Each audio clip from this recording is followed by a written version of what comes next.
Hello? My mic went weird again. Hi. How are you? Mite Mite Mite yo. Hello. Hold on, let me like pull up my shit. I haven't pulled up my shit yet. Oopsies. Hi Juno. Hi Brian. Thank you. I am audible. I think I'm audible anyway. Who else is here? Hi Otto. Hi Mikey. Hi Vic. Hi Kay. Hi Simon. Hi Nimby. Hope you're staying warm. Oh gosh, I'm warm-ish. I don't know. I'm like cold sweating. You know the feeling of cold sweating? I don't like cold sweating, but I'm pretty cold sweaty. I got some water. I got some digestive biscuits. We're in for a good yap today. I also set up Animal Crossing in case I wanted to stop listening to my background music. The weather has been so shit lately. Like, it's so shit. Yeah, you ever had digestive biscuits? It's like a normal cookie with some chocolate on top. Hi, Sora. How are you guys doing tonight? We gotta get the small talk out of the way before we dive into deep topics and shit. You know? No. I'm pretty sure these are fiber biscuits, but they're called digestive. It's what it says on the packaging. It's a Canadian brand.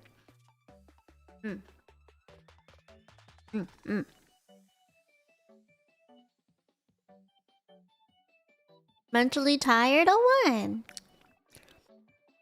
Another day. That's one of the things that I really worried about. Is like either stagnating or like having the same day repeat over and over again. Like this is why I would hate to work a 9 to 5. You know? Cause 9 to 5 means every day is the same. You go to work. You gotta commute every day. Same old path. Same old people. And I'm like, I don't think I'd like that. You know? I think I would go kind of crazy if I did. Just a little crazy.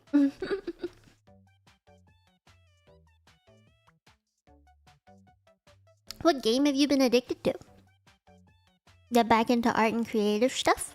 I feel like you've talked about it. You had a few months there where you were pretty consistent with like trying new things and stuff. And then it kind of just died out. I don't know. You were crazy once. I'm still a little crazy. Being a VTuber full time is crazy. I feel like a lot of the people I've met who talk about VTubing with me, they kind of put it on like this pedestal where they're like, oh, you're so lucky you get to be a VTuber full time and you get to just like stay home and you don't ever have to go out and da-da-da. I'm like, in a way, yeah, that's like the great part, but there's some difficult parts to it too. But at the very least, I don't have to experience the same day over and over again. It's like one of those looping nightmares, you know? The ones where you wake up and everyone says the exact same shit and you just memorize that it happened. Lost in the sauce of consuming stuff. I think for me, when it comes to art, I have a lot of like inspo. Oops. BT Charlie, thank you for becoming a Denchi. What was I saying? Oh yeah, with art, I have inspo. I have like a Pinterest board that I like gather art from and be like, I kind of like this, I kind of like that, and then I'll find some stuff on Twitter from like actual artists and I'll bookmark them and I'll be like, oh, I want to draw something like this one day, I'll draw something like that one day, and then I never do it. I don't know. I wish I kind of just committed. I don't know what happened. Either like I got distracted or I'm too scared to like take the jump into doing it, like committing into turning something into an art piece. Because I think I'm the kind of person that whenever I start something, I want to finish it. You know, like I hate leaving things half done. So I'll finish it. Unless I really don't have the intention of like bringing it to fruition, I just won't do it.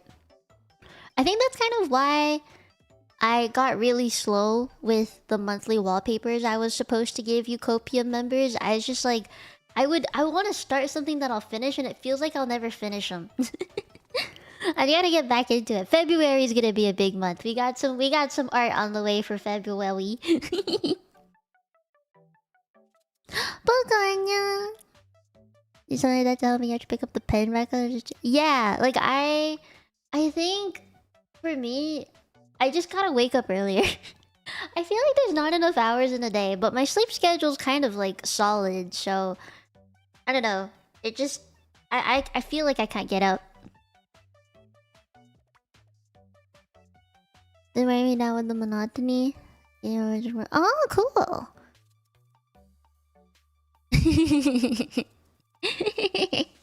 Yeah, I think art projects is... How do I word this?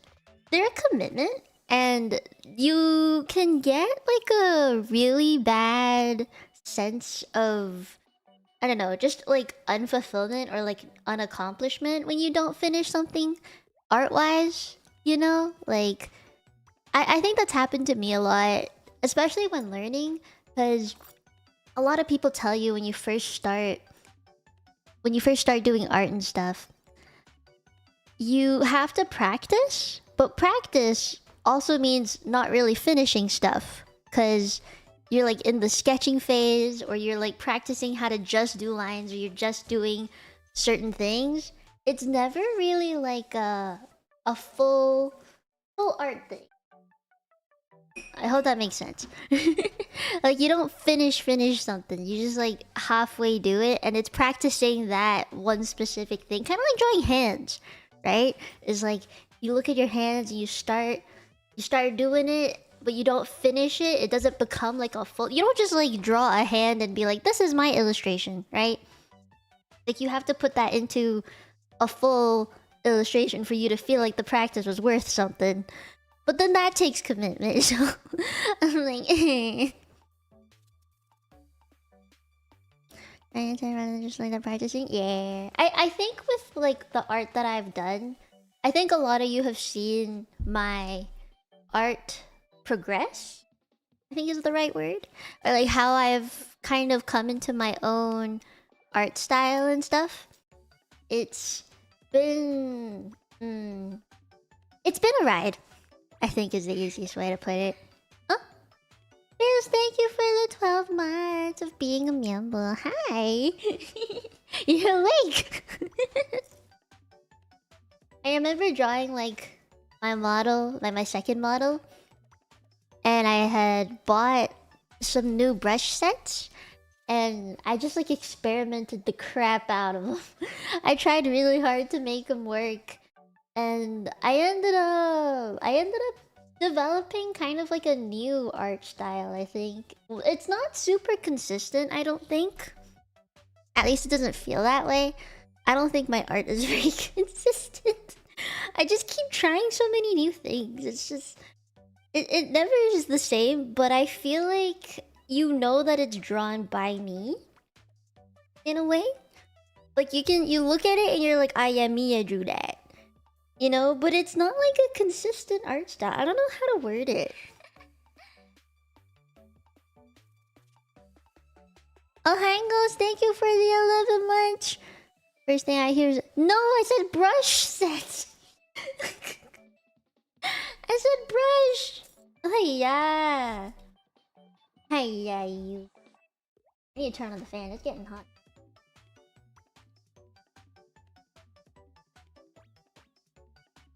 I said brush. We're talking about art, my guy. Oh, hi, Lloyd. Hello. Yeah, I think like art... If you've known me since like 2021 or something, you'll have seen that my art has evolved a lot. I was thinking of doing one of those posts and stuff on Twitter to be like 2021 and then 2025 or something. I need to draw something for this year though. I haven't actually drawn anything for this year, which is a problem. I need inspo. And I've also experimented with like different angles, I think. Yeah. My chibis? Thank you. I do like the way I draw chibis. Chibis are like my pride and joy. I think my issue with chibis though is the proportions. I'm not very good at them. And they're like how do I word this? They're easier, quote unquote, to draw, but at the same time harder because they're smaller and you have less space to add a bunch of details. So, yeah. And they don't have like actual human proportions, right? When you look at a chibi, oftentimes their head will be the same size as their body. Like their heads are meant to be big because it's cute, right? So you have no proper reference for things like that. That's what makes the art part hard. It makes it way more difficult. But hey, you learn. You end up learning. There's books and shit. I actually didn't really look up any books and stuff or like tutorials online to learn how to draw something. I just look at shit. I just go on Instagram and I'll stare at a picture and be like, yes, I think this is how I want to do a thing. So then I try it and then it works out. And over the years, I've changed a lot. I guess that's a good thing though.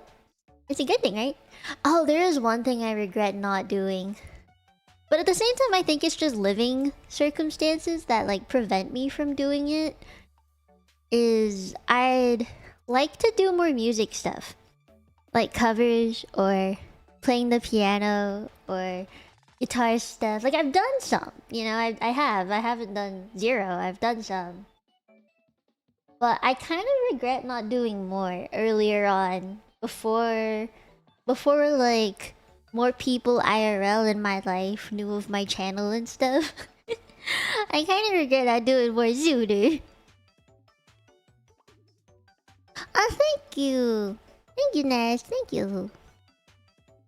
I do like the fact that I have kept on going. I didn't give up. The important part is not giving up, right?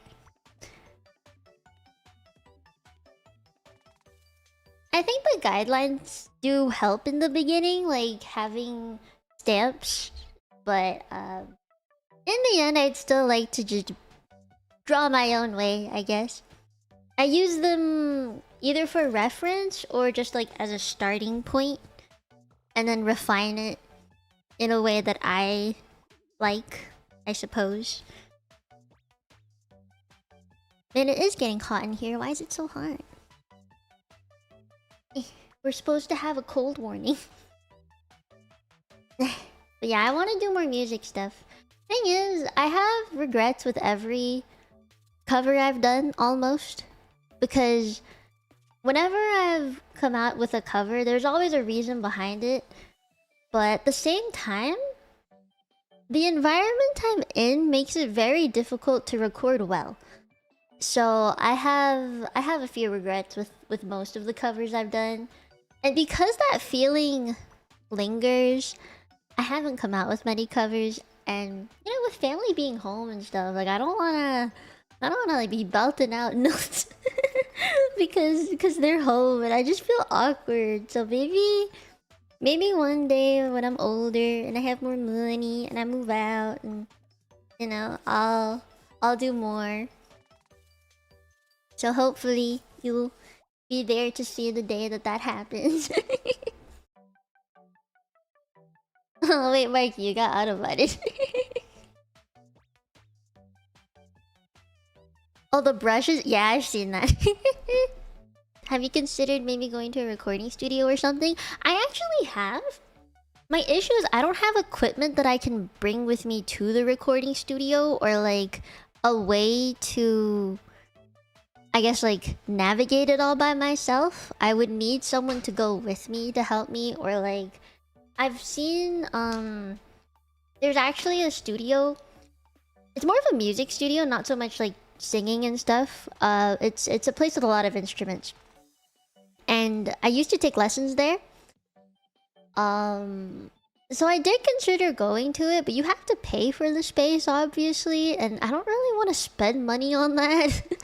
I mean, if I have, like, the thing is, I have the equipment I need here at home. I'm just paying for the space, right? I feel like as long as there isn't anyone home, then I can record just fine. The issue is, okay, wait, I think like I have a good example. So a few days ago, I was trying to record something for a friend. We were working on a thing together. I don't want to say what it is yet, but we're working on a thing. So I needed to record something, and it was it last week? Actually, no. I think it was like last. It was either yesterday or it was either last Monday. I don't remember anymore. I think the thing is I've done this multiple times and it's happened multiple times, so this isn't the only situation this has happened. But I'm pretty sure it was a Monday. Either a Monday or a time at which I thought people would come back late. So typically that's Monday. But on Mondays, I think most of you know, I'll wake up and eat lunch. Like, I'll chill in the morning, eat lunch, and then instead of streaming at 1, I'll spend the afternoon planning out streams and stuff. So I'll message in the Discord like, what part of the story am I at in Genshin? Stuff like that, which I think is what I did yesterday. But that's usually when I plan streams, right? And I'll make my schedule, and then once I'm done, I'll do all the thumbnails I can, and then usually that gives me about an hour or so of recording time before someone comes home or before I hear the garage door open. And there have been multiple times where I'll be in the middle of singing, or I'll be recording something, and then I hear the garage door open, and I'm like, ah, fuck. Now I have to stop because, for one, the recording has the sound of the garage door opening. Like, our house is so echoey that it does pick up on the microphone. So I have to delete that take even if it was a good one. And I'd be like, ah, shit, now I can't record anymore because people are home. Yeah? And it's like the time frame is typically like I'll start working at 1. I'll start recording at around like 4-ish. And then schedule is usually complete within like 1 to 1:30-ish, and then the thumbnails get complete within the remainder of that until 4, and then I'll start recording at 4, and then people will come home around 5 or 5:30, and then I hear the garage door and I'm like, ah, fuck. So then I can't record anymore, and then I'll have like a nice shower and then go for dinner at 6:30. Spend some time with my family, and then I'll come stream up here at either 8 or 9. That's kind of like the usual Monday schedule that I have. But sometimes, like on Wednesday, for example, when I don't have a stream, I'll usually spend that afternoon recording something. But oftentimes on Wednesdays, someone will be home in the afternoon. So I have to like not record anything that's like super loud. But if there's deadlines coming up, obviously I just gotta suck it up and do it, right? But that makes it really awkward. So I think you can hear in the recordings that I've done, and you hear like in my covers, depending on the song, you'll hear that like I've had to reduce how loud my voice is and just deal with it, and it doesn't sound good. At least to me, it doesn't sound good. So I have regrets on how some of my covers sound, and I just don't want to come out with another one until I'm like fully confident in it, I guess. You know, I don't think there'll ever be a cover where I'm 100% happy with it, because everyone changes and improves as you do more of these things, right? And I think most of you have seen that I've participated in a couple of concerts over the holidays. So, you know, recording isn't like unbeknownst to me. I've obviously done it. I just feel like when it comes to covers on my own channel, I have like a standard that I'd like to meet, and every single time it just has not been it. So I think I'm gonna hold off on covers for a while until like I'm in a position where I can record everything in one go and not feel weird about it, or at least maybe like 2 days in a row or something. Just like I don't want to stress my voice out, right? Maybe not everything in one day, but most of a song within a week. I would like to be able to do that. It is the unfortunate part, but I feel like a lot of VTubers who live at home with their family all like go through the same thing. It's just that like this particular house is very echoey. You can just hear so much stuff. Like I'm all the way on the opposite side of the house, but I can still hear my mom's footsteps in the first floor, like on the other side. That divide, like even though we're so far, but yet I can still hear, is kind of crazy. It makes it so much more difficult for me to be like, if I can hear footsteps from the opposite end of the house, they're definitely gonna be able to hear me yapping, and if I'm singing, they're definitely gonna hear that too. So I can't risk it anymore. I'm gonna like, especially if I, for example, like karaoke at night, which we're doing on Thursday. Like I'm only doing it Thursday night because I know my mom is going out, and I don't think my sister's gonna be home either. So, you know, I'm like, I pray, I pray. But the thing is, it's a work night, right? So my mom's gonna be home by like 10 or so, and I'm gonna have to stop singing by then. So karaoke's not gonna last very long on Thursday. Oh wait, actually I want to talk about that. The closet, I've done that. Specifically for the Romeo and Cinderella cover, and I think it was Goodbye Sengen. Yeah, those two covers I recorded in a closet. I recorded in a closet for those two songs. And for, I think it was Dolphin, I recorded that under a blanket. For Q, guys, I got really creative with Q. And I think it turned out to be the nicest sounding one. I took a cardboard box and I cut it up, and I put some foam on the inside. Like I glued foam on the inside of it. And I cut it so that my mic arm could like fit under the box with it standing up, and it became like a little booth. I had to hide it in my room because my mom would like my mom throws out cardboard boxes the second she sees that they're empty, so I had to hide it. Otherwise she would have thrown it away. So that one actually turned out real good. It was like my first solo cover that I thought was a pretty big project. Yeah, I was pretty happy with that one. Ah, Shinobi, thank you for the follow or sub. I think it's a sub. Thank you. That was ingenious. Not gonna lie, thank you. Anything for the cover, you know. Yeah, I remember the recording process for all the songs. I think the only one that I didn't do anything special for was the Anata no Soba ni, which is like my more recent cover that I did the art for. I wanted to get that cover out for a long time, so I kind of just like did it, and I didn't listen back to the recording as much as I wanted to, so it's not like to a standard that I personally would say is great. I think Dolphin was probably the best one, because that one I did under a blanket. Yeah. That was probably the best one. I did that one pretty good.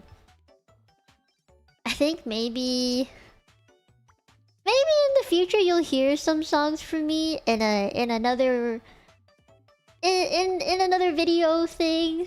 I don't really want to spoil it all, but you'll hear some recordings from me that I think will sound pretty good. Because it was under a blanket again. It just gets really hot. And can you imagine, like, trying to sing an emotional song that, you know, like you have to sing really well, but at the same time you're under a blanket? It's not easy to do. Isekai? I'd love to get isekai'd one day. No, but it's not exactly isekai though. I'm still me, don't worry. I'm not going anywhere.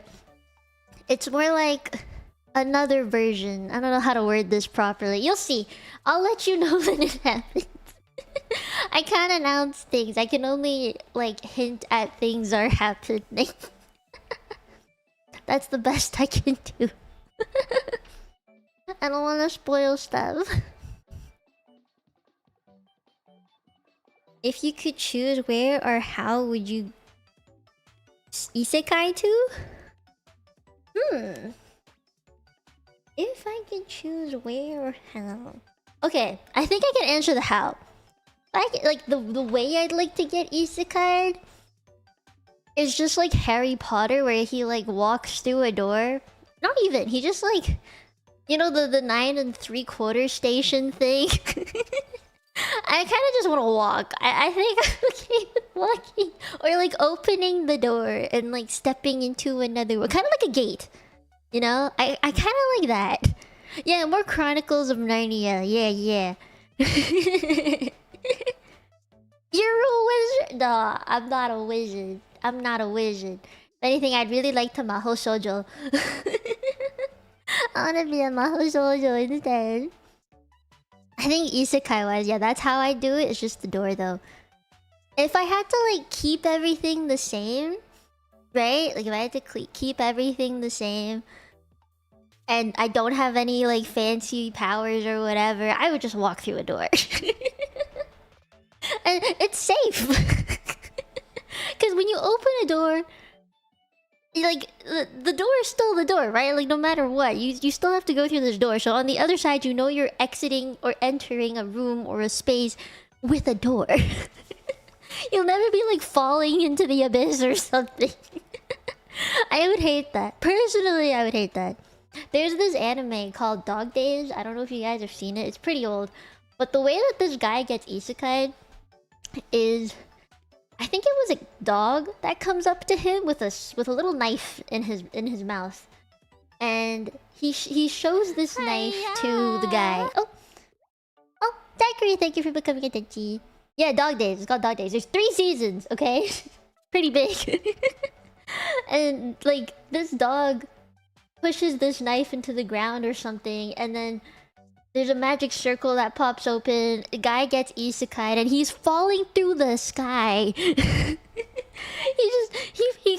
was like standing on flat ground, goes through this, like, I think he was jumping somewhere, and he jumps into the magic circle.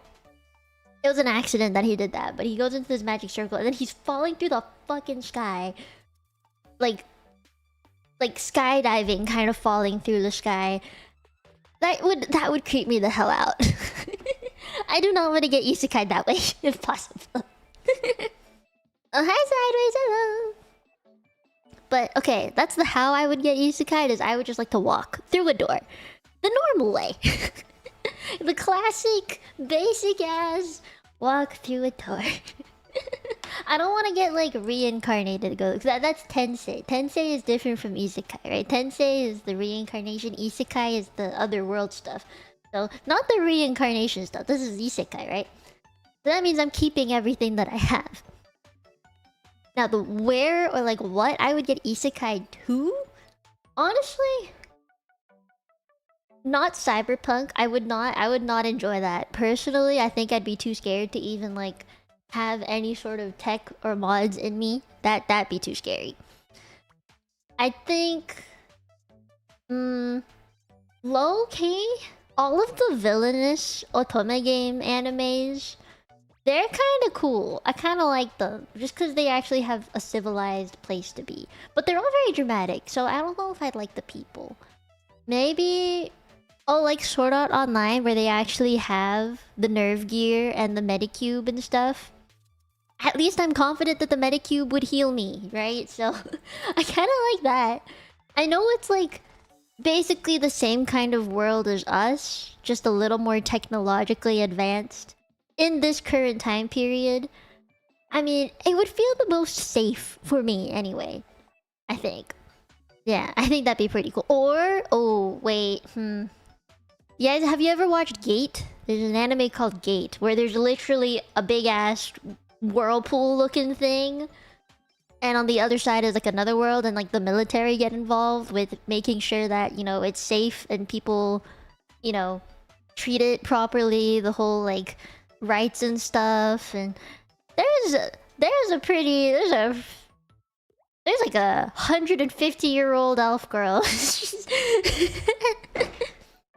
I'm just thinking that's a pretty nice anime. I have to think. You need to watch that one. I recommend it. Still don't know where to stream it. Check High Dive. I think High Dive might have it. Rory Mercury. Yeah, she's like 900 years old. She's old. She's hella old. Is it a better version than the stuff of like solo leveling? I would say so. Yes, because Gate actually goes into the politics of it all better, and it's not about like cool fight scenes and stuff, which is mostly what solo leveling is.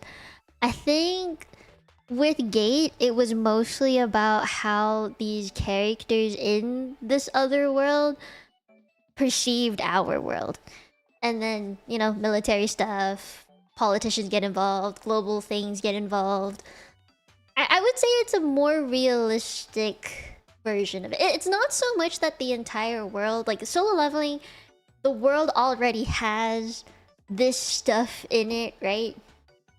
Like the grading system for their levels and stuff, it's all there. But in Gate, it was like a whole new thing.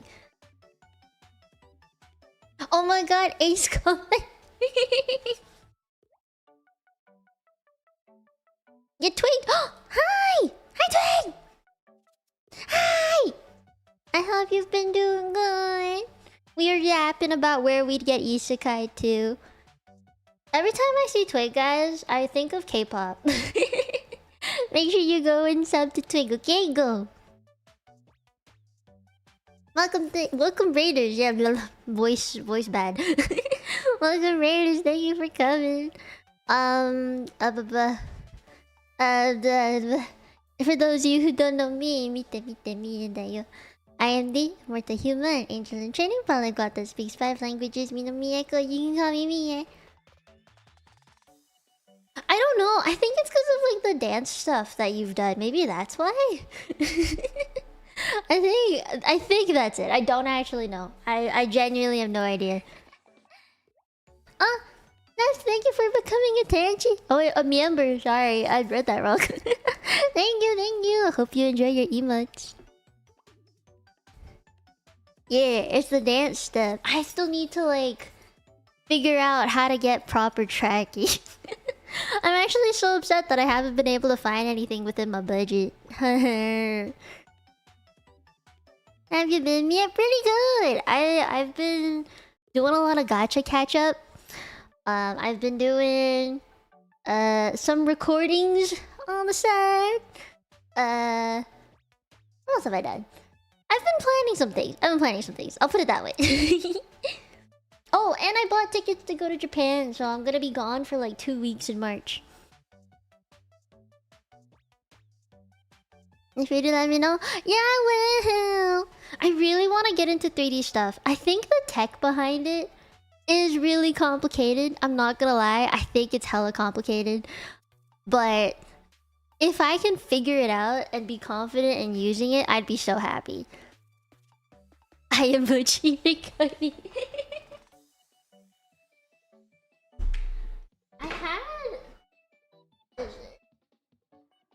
I don't know if I can find it. Give me a sec.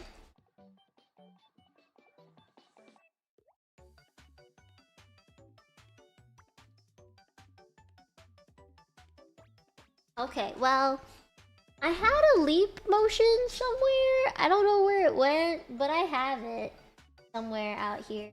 I gotta find it. Hiya! If you ever go, oh wait, really? Thank you. I will ask you questions. Trust. I will actually bother the crap out of you with them. I really wish I knew how to get like iPhone tracking to work instead of using my webcam for my 3D model. It'd be so much better, but I don't know how. Martha, thank you for becoming a Tenchi. Okay, it's not bother. I will poke you. I'll poke you for information.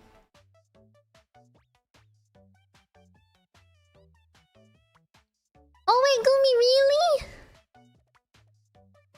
Yo, bless. I just really need to figure it out. I don't know. This is why, like, even though I have a 3D model, I just haven't really used it because I can't figure it out. I'm not tech savvy enough. Opening VTube Studio is just so much quicker than figuring everything else out, so I've just stuck to what I've been comfy with. Why has visiting Japan been so popular lately? A lot of friends and people I know seem to be going there lately. Lately it also is about to be cherry blossom season. Like early March is the start of it. Like the cherry blossoms are starting. Late March is when they're in bloom. So I would assume that's probably why. And I think the yen is getting lower. Like, so it would work out in terms of money stuff. It would be a little cheaper to go now. I remember when buying tickets and stuff, the Google AI just told me that the price for the tickets was like almost $1,000 cheaper than usual. Oh, thank you, Noma. Hi, Luca. Thank you. Yeah, if I can figure out 3D model stuff, I'd be very happy. Right now, I think all I have is... I use VC Phase, I know that. I have Warudo, but I don't understand how to use it. Like, the only time I opened Warudo was 2 years ago when I got sponsored by Sony to do the stream in 3D. It was in VR chat. That was like the only time. Thank you for the sub, Martha. Thank you. So, if I can figure out how to actually get 3D shit working for myself, I'd be super happy. I would use my 3D model. Wait. Soon. Yo, VTubing lately though? I feel like VTubing is changing. Like, in the past year, it's changing. So, I wonder where it'll go now. Cause the hype from COVID is obviously dying, and a lot of people have left the VTubing world. But at the same time, the tech for it has gotten way more advanced. I'd say the standard for like live 2D rigging has gone up a bunch, and people are more like, they're advocating more for being paid properly, which is good. Same for like the art and the rigging and stuff, but the rigging standard has also gone a lot higher. I feel like back in the day, like in 2021 or so, everyone wanted a model from Iron Vertex, I think is what they're called. I don't remember. It's been too long. I have dedicated rigger and artist now, so I haven't really looked into it. But everyone really wanted a model from them back in the days.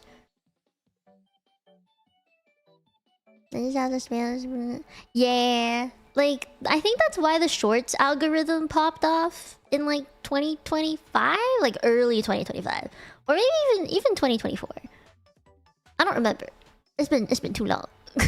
But the shorts algorithm thing was like a super popular bit for a while, and then that died again, and then it's coming back now. So I don't know. It's fluctuating.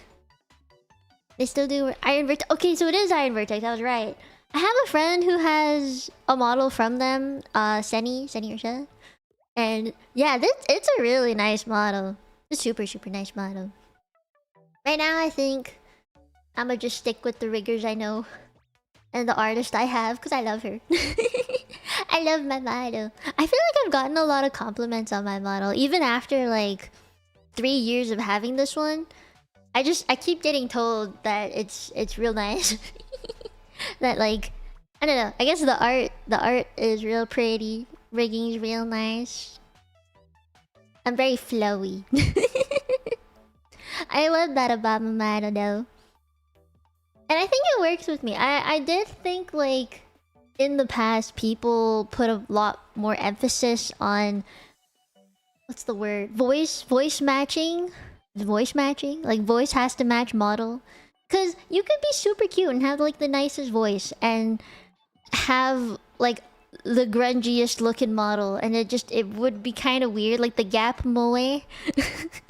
Some people loved it, some people hated it. It was really weird. I think the most important thing was being able to see myself in the model. Otherwise, I just wouldn't be able to puppet it properly. So, like, you know, moving up and down, or like actually opening my mouth all the way, things like that. I think that's what I really valued over like who it was that drew it or who it was that rigged it. It was the quality of the work that mattered more to me. I just found a hole in my pants. What the fuck? Sorry, random thing. I just felt it. But nowadays, I don't think it's even about that. I think most people nowadays care more if the model like stands out, or if it's like unique or something, or if it's hella high quality looking. It's not really about whether it matches or not. And you know, that's a good and a bad thing, I think. Personally, I care more like for myself that it matches. But if other people are happy, then that's all that matters. The deep talks of VTubing. I hope more people find VTubing, honestly. It is still a very specific niche, and it's not the widest market, I would say. But I do hope more people find it, and they'll see it, and they'll see that there's so much potential with it. So, yeah, I hope soon, one day. And I think 3D models have also started to be more popular. It was like a come and go. It's a come and go thing. It comes and goes every other year. I remember in 2023 it was such a big deal, and then now it's a big deal again. So I think more people are getting into 3D stuff. I would like to have like another 3D model as well. Either that, or I pay extra for the artist that I had to make some adjustments to it. Because there are some things that I do want changed. Just a few things. Even just as a PNG tuber or something. I mean, if you have any questions, feel free to ask. I think PNG tubing is how I started too. People don't remember that anymore. I find it really sad that PNGs are... They were so undervalued back in the day. Even now, people are just saying like you should just get one of those customizable models and start, right? But I'm like, you can do PNG too. Like a mix of cosplay and radio host. Wait, you know, you're kind of right. I think it's like, I think it depends on how much you immerse yourself in the role, right? Like it's not. I think back in 2021, it was definitely more immersive. Like, people wanted you to be more immersed into the role that they've built, the character that they've built. But over the past couple of years, it's definitely shifted to just how relatable of a streamer are you. Like, it doesn't really matter how much you play into it. It's just how much you can use the lore that you've created and then twist your stories in a way that work with the lore that you have. You know?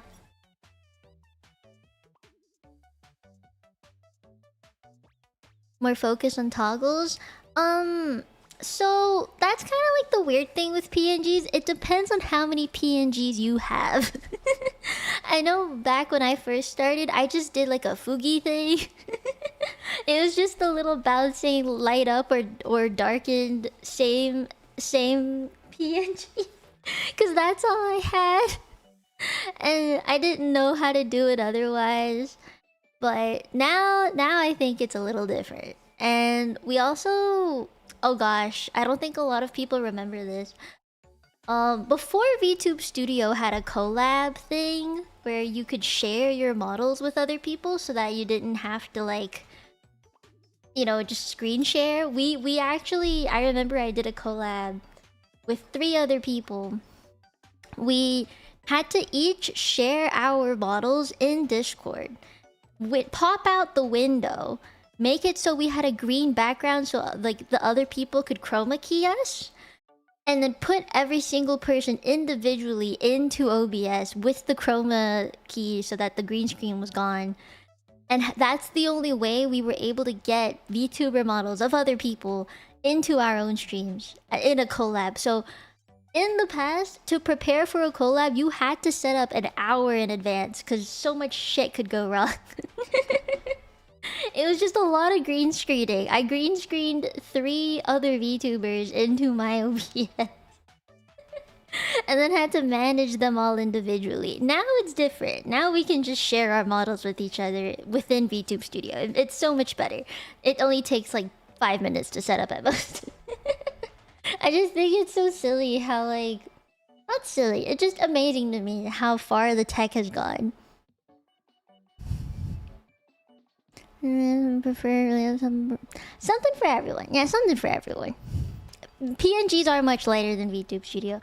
I think it depends on how big your model is too. Some models are like 6,000 pixels. I think mine is 6,000. Some people's models are maybe like 1,000 or even less. Because a lot of the time, you're really just like a tiny little thing in the bottom of the corner of the screen. You're not really in the middle. So you don't need like a massive model.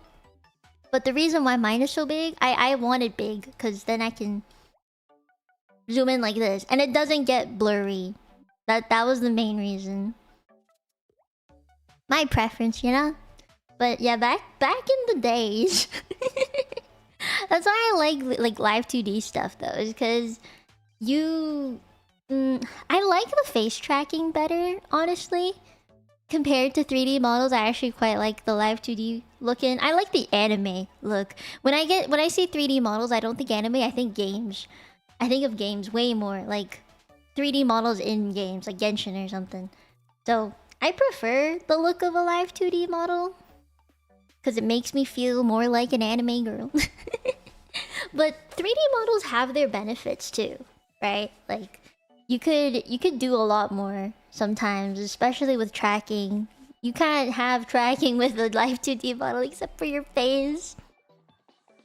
So, yeah. Each have their good sides and pros and cons for each. And I think when I first started out, my PC was not built for streaming. It was definitely not. It was built for work. Like, I was doing work, I was still in school, and COVID was still going on. So I built it mostly just to like have a computer at home. And I didn't like... I didn't particularly think I would be a streamer at all. I never considered that.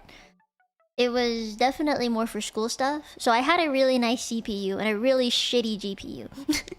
Because I was running numbers. I wasn't like running heavy graphics or anything like that.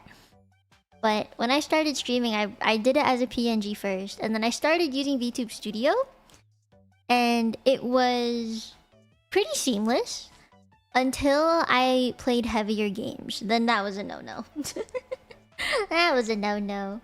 I think the biggest tank though was this model plus Helldivers. Oh, that was the worst. Did have a PNG as a backup anyway? Oh yeah, because models sometimes don't work. Sometimes like VTube Studio will just crap and it'll just stop. I don't know why. It just stops and it doesn't work. You can't share models with each other, or like if you're doing a collab and you don't want to set up each other's models, then having a Fugi, like a PNG, is the best, in my opinion. And you can change them, right? So you can have more than one option. I think the biggest thing with them though is that PNG that you use establishes you initially. Like your branding and stuff. And the only reason why I bring that up is because I think in the beginning, VTubing to me was not like I need to set a brand up for myself. I need to make sure everything is cohesive and I have like a target audience. I didn't think of it like that. It was very much for fun. But I noticed from doing all the meet and greets, I've had a lot of people come up to me and be like, hey, I want to be a VTuber as well. And, you know, I think it's really cool what you're doing. And I would love to be you, like also doing meet and greets one day and streaming for a living and da-da-da. And I think that's a really amazing thing to have someone say to my face. I don't know. I've always felt like there are people I look up to. So when there's other people who say that to me too, I'm like, oh wow, you want to be me?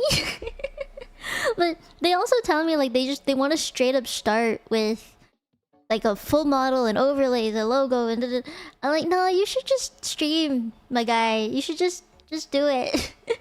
You can full screen a game. You can have a black screen in the background. It doesn't matter. Just I think the important part is having streaming experience in the first place. Because it sucks to see people spend money for art for PNGs. Like the open mouth and closed mouth, or like a full model and then stop. Or they'll say they aspire to be someone like me, but then complain that they haven't gotten there yet within like a month. And I'm like, my guy, it's gonna take longer than a month. How can we be cool like you? First, you have to be short. Second, you can't change this about yourself, but you gotta be Asian. You gotta be a short Asian girl. The third thing, you gotta be big brain, but at the same time an airhead.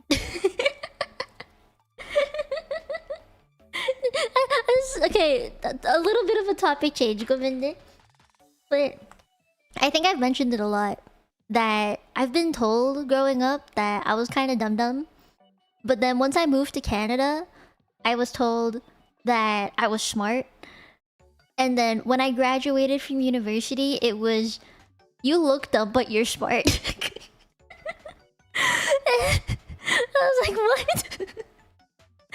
And then a few years into VTubing, it was, why are you smart but choose to be dumb? I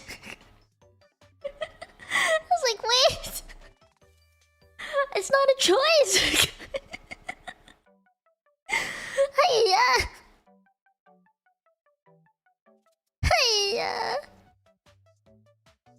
Yeah, it was kind of like the upbringing I had, I think, at first. Like the first few things, you know? Being in Hong Kong, everyone is very, very scary with grades and schools and interviews for schools. Have you guys gotten an interview for school before? It's really scary.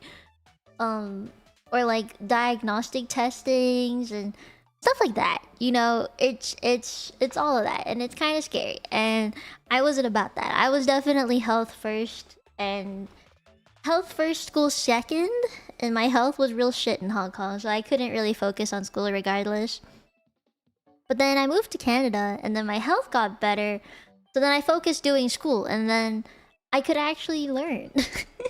I actually studied because I could, and I didn't want to take that for granted. So a lot of the people I met in high school, they were like, ugh, I hate tests. I hate doing this. I hate studying for this. I hate this assignment. I hate this teacher.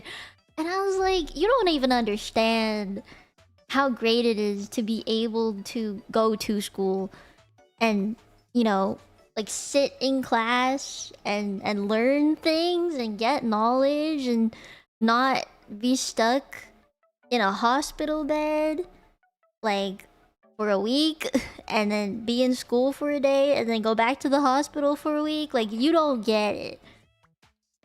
And I thought so many of the people around me were dicks, because they would just shit talk all the teachers and be like, I hate this. Like, yeah, you can hate on a teacher. Like, you can be like, I don't like the way they teach something. But I feel like you can't say you hate school.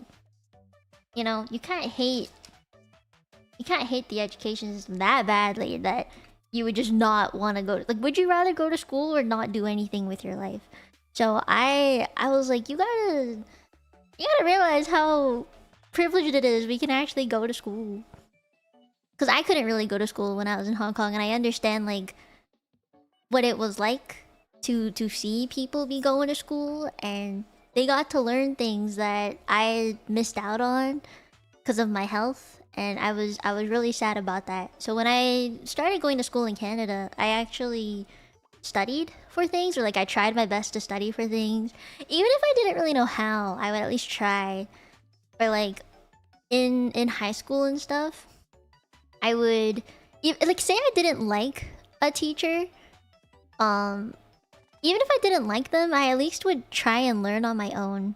You know, I would hate I guess I just don't like how some people saw the education stuff. Like, not that the system wasn't good. I'm saying the system was kind of bad. But I mean, just being able to attend a school in the first place is already a pretty big deal to me. I did go to a public school. I've had experience in a private and a public school.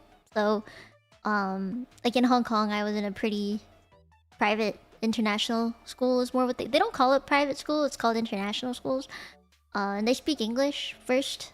And then Chinese is actually like taught separately. But all of my classes were taught in English in Hong Kong. And then when I moved to Canada, I attended a public school instead. I didn't go to like a private school and I didn't wear a uniform. And I was like, oh my god, there's no uniforms? That was like the biggest culture shock. So, yeah, I would say the education in Canada was like... It was taught differently from what I was used to in Hong Kong, I think. You know? Big culture shock. Bridges be quiet and learn, yeah. I think in... Because the thing is, in Hong Kong, the schools there, the international school I went to was actually a really nice school. Like, but it was paid for. Like, you had to pay tuition to go. Like, education in Hong Kong wasn't free. So, my parents paid lots of monies for me to go to a nice school. And when I moved here, I was like, why is the school so tiny?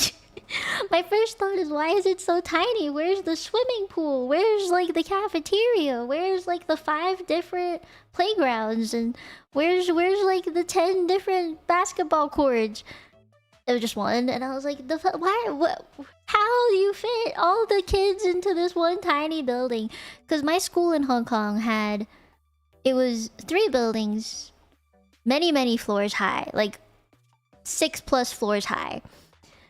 And it had all these facilities in it that were obviously paid for because tuition was paid for. Like, it was expensive.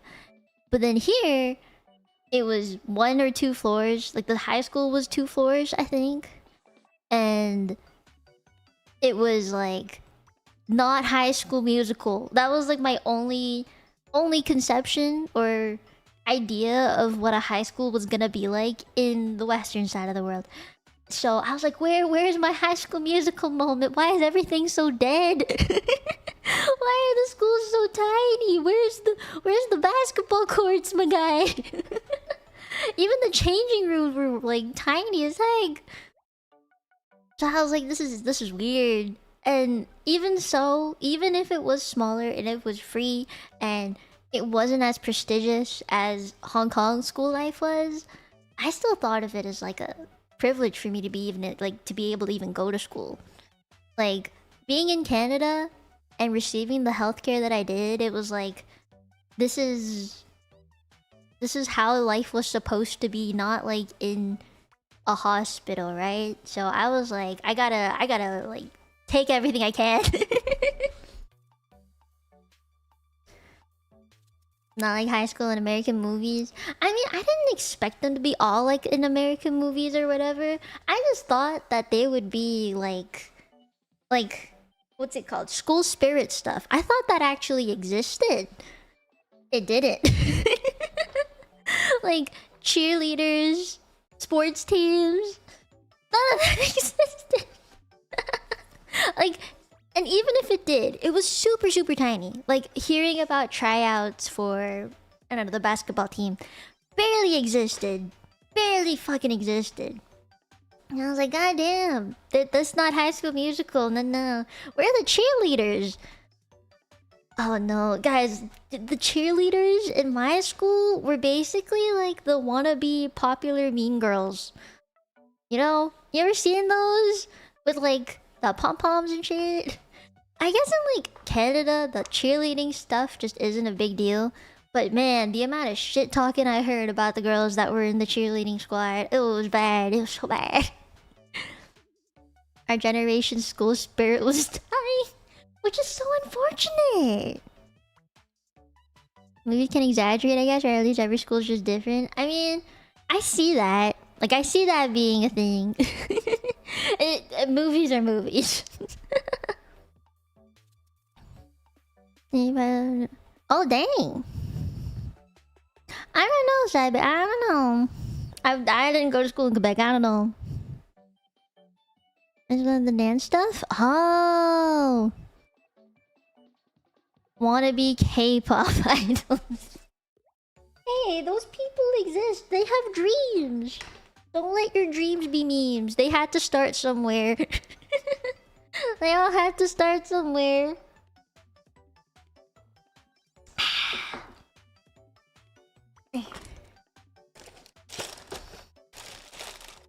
I'm getting my cookie out.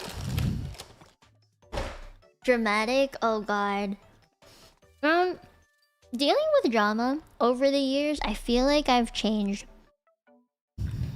Every single drama period I've had has changed me. For the better. You steal that? Okay. You can steal it. High school girl, even the guys? That's wild. Although there are some guys I know that have been like that.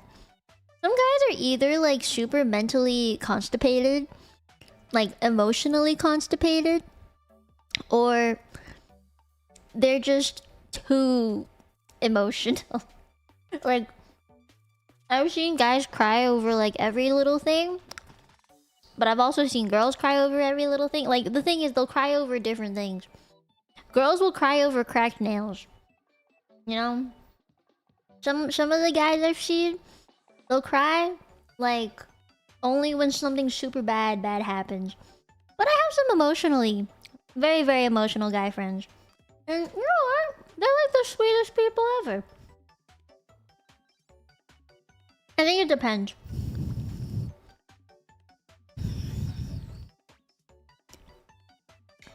I guess that's the benefit of not socializing all that much, or being more socially awkward, is you don't notice these things. I've had drama in every year of high school and I hate it. Or I hate that I was brought into it. I think that's a better way of phrasing it. Like in my first year of high school,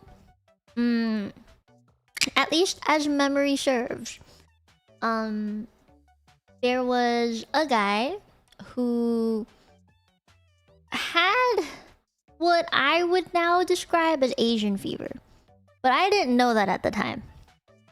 And he was a nice guy, actually. He like got along with a lot of the girls, but a lot of my friends at the time would push me towards said guy in hopes that like I would get together with the guy, but I didn't want to.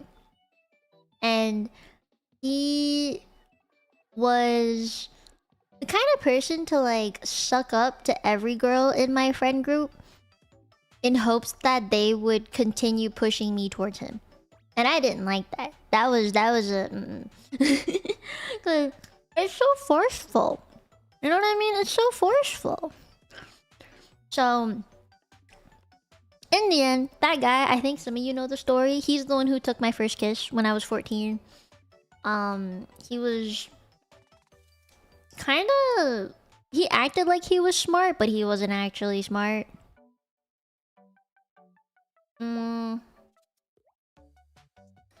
He tried to like, I remember I was studying for a science test and he tried to like teach me things or like tutor me in a way, and I was like, I know everything that you're saying. You're not actually helping me.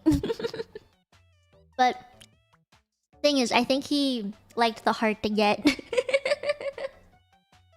I don't know, is that like a nice, I don't know if that's like a good thing. Playing hard to get.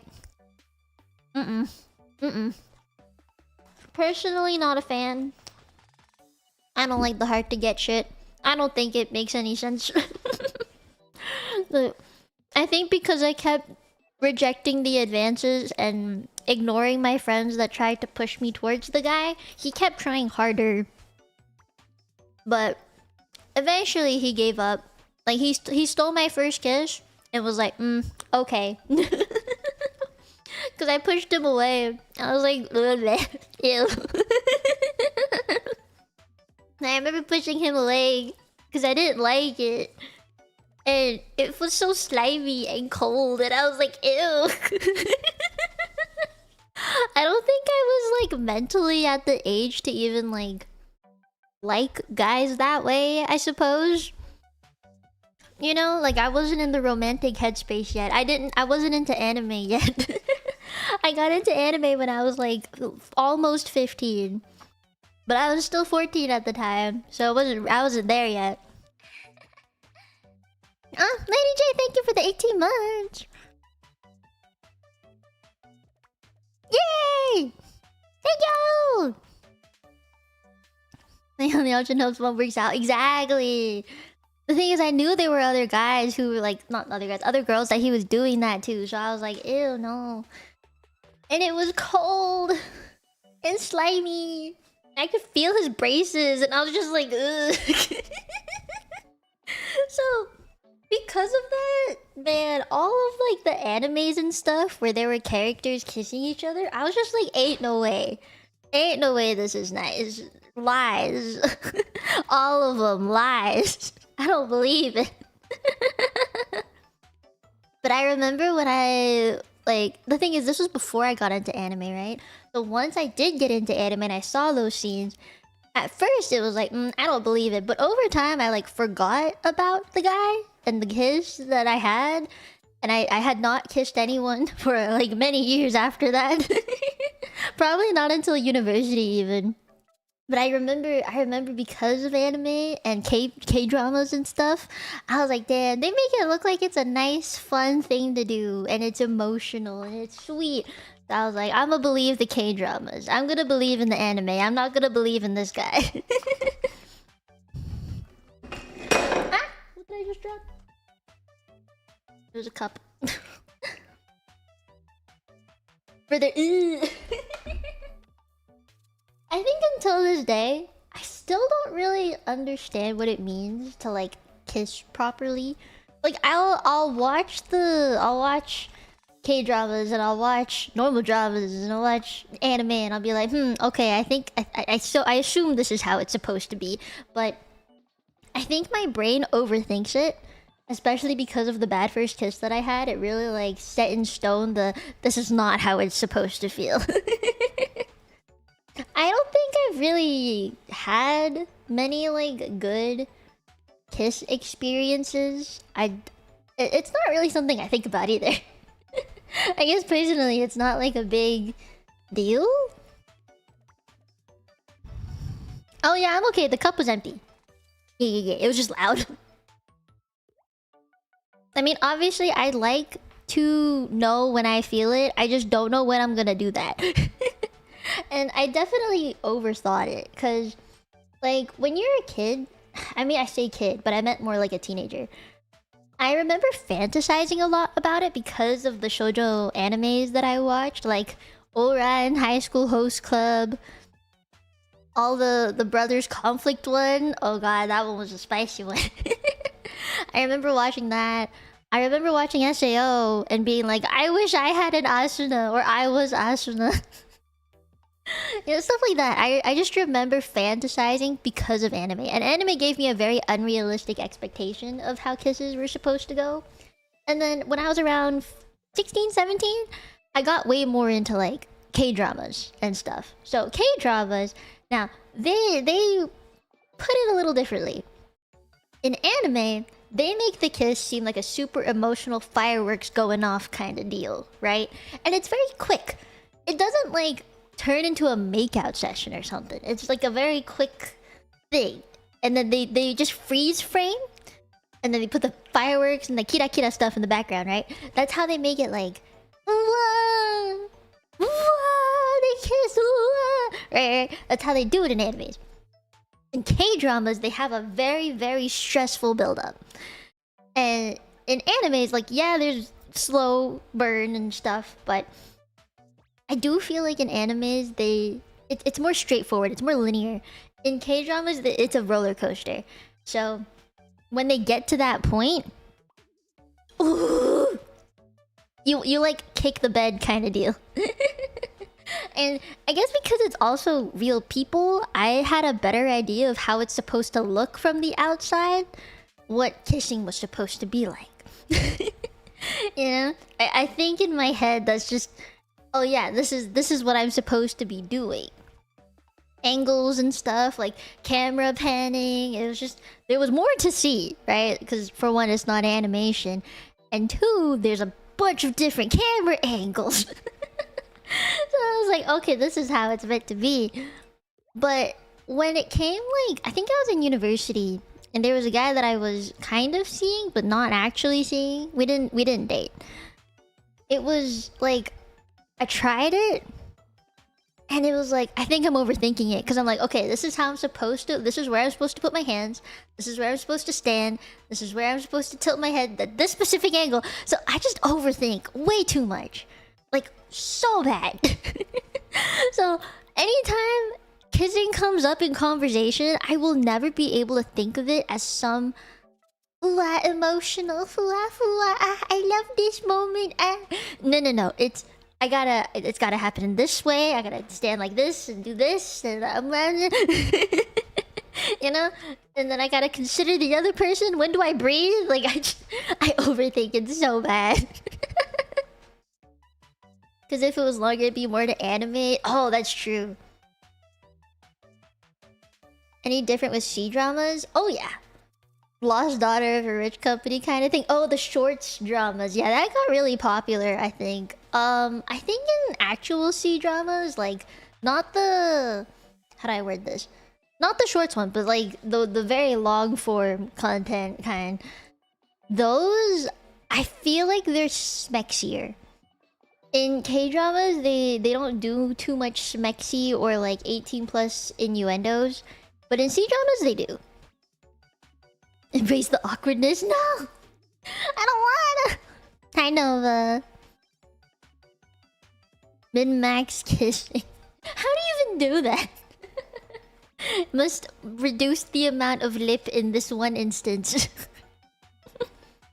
Don't get my mom into those. I mean, the ones that like the short form stuff that I think your mom is watching, those are very exaggerated, obviously. But they do exist. I'm pretty sure there are like legitimate stories of those happening.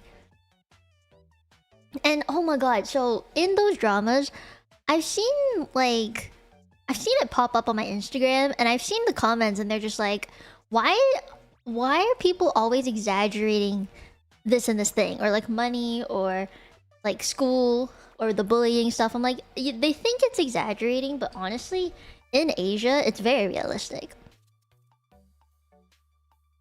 Wait, I'm gonna... You got auto-modded again. Wait, I had to like squint to read that. See, like to me that's already too much thinking. Like, I mean, yeah, it's the steps, but that's so much thinking. My brain just doesn't stop thinking. Initiate from an American context? Yeah. Dude, Asian side of the world is scary, bro. I don't think I'd survive if I went back, honestly. Realistically, I don't think I would survive. I would cry. I would probably cry. For a very long time, in fact. Oh, hi, Rick! Because in Hong Kong, at the very least, like from what I remember from 10 plus years ago, it was still relatively old-fashioned. I mean, it's over 10 years ago now that I'd been there. 2015, I think, was the last time. So yeah, 10 years ago. From what I remember... Okay, again, this is not going to be consistent. But...